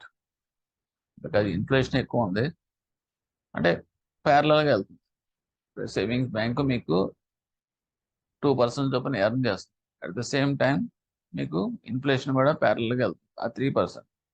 So net effect of the real interest అనేటప్పటికి -1లో. Okay. When the income increases and income liquidity curves moves upward, the interest rate increases. Responsiveness of demand for money to change the income determines demand for money to change in income. So it is called as the slope of LM curve. Liquidity, preference, and the money supply curve. LM అంటే అది.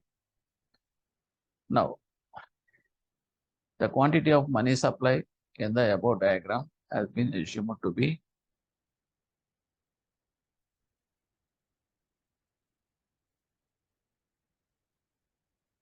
of course case study. It is constant. Money supply అంటే ఇదండి MS. అది ఎప్పుడు fix reserve bank of India fix చేస్తుంది. So that is constant. ఈ గ్రాఫ్ను బట్టి అడుగుతున్నాడు వాడు. The above diagram curve relates to దేనికి సంబంధించింది అడుగుతున్నాడు. Shift in liquidity preference. Shift in liquidity preference. In the above diagram, the money supply remains ON when the demand for money liquidity preference increases from LP1 to LP2. So when the demand for money increases, so the interest rate increases from OR to OR1. Okay, with this, just model questions for a refreshment of our subject content. Okay, prepare well. Thank you.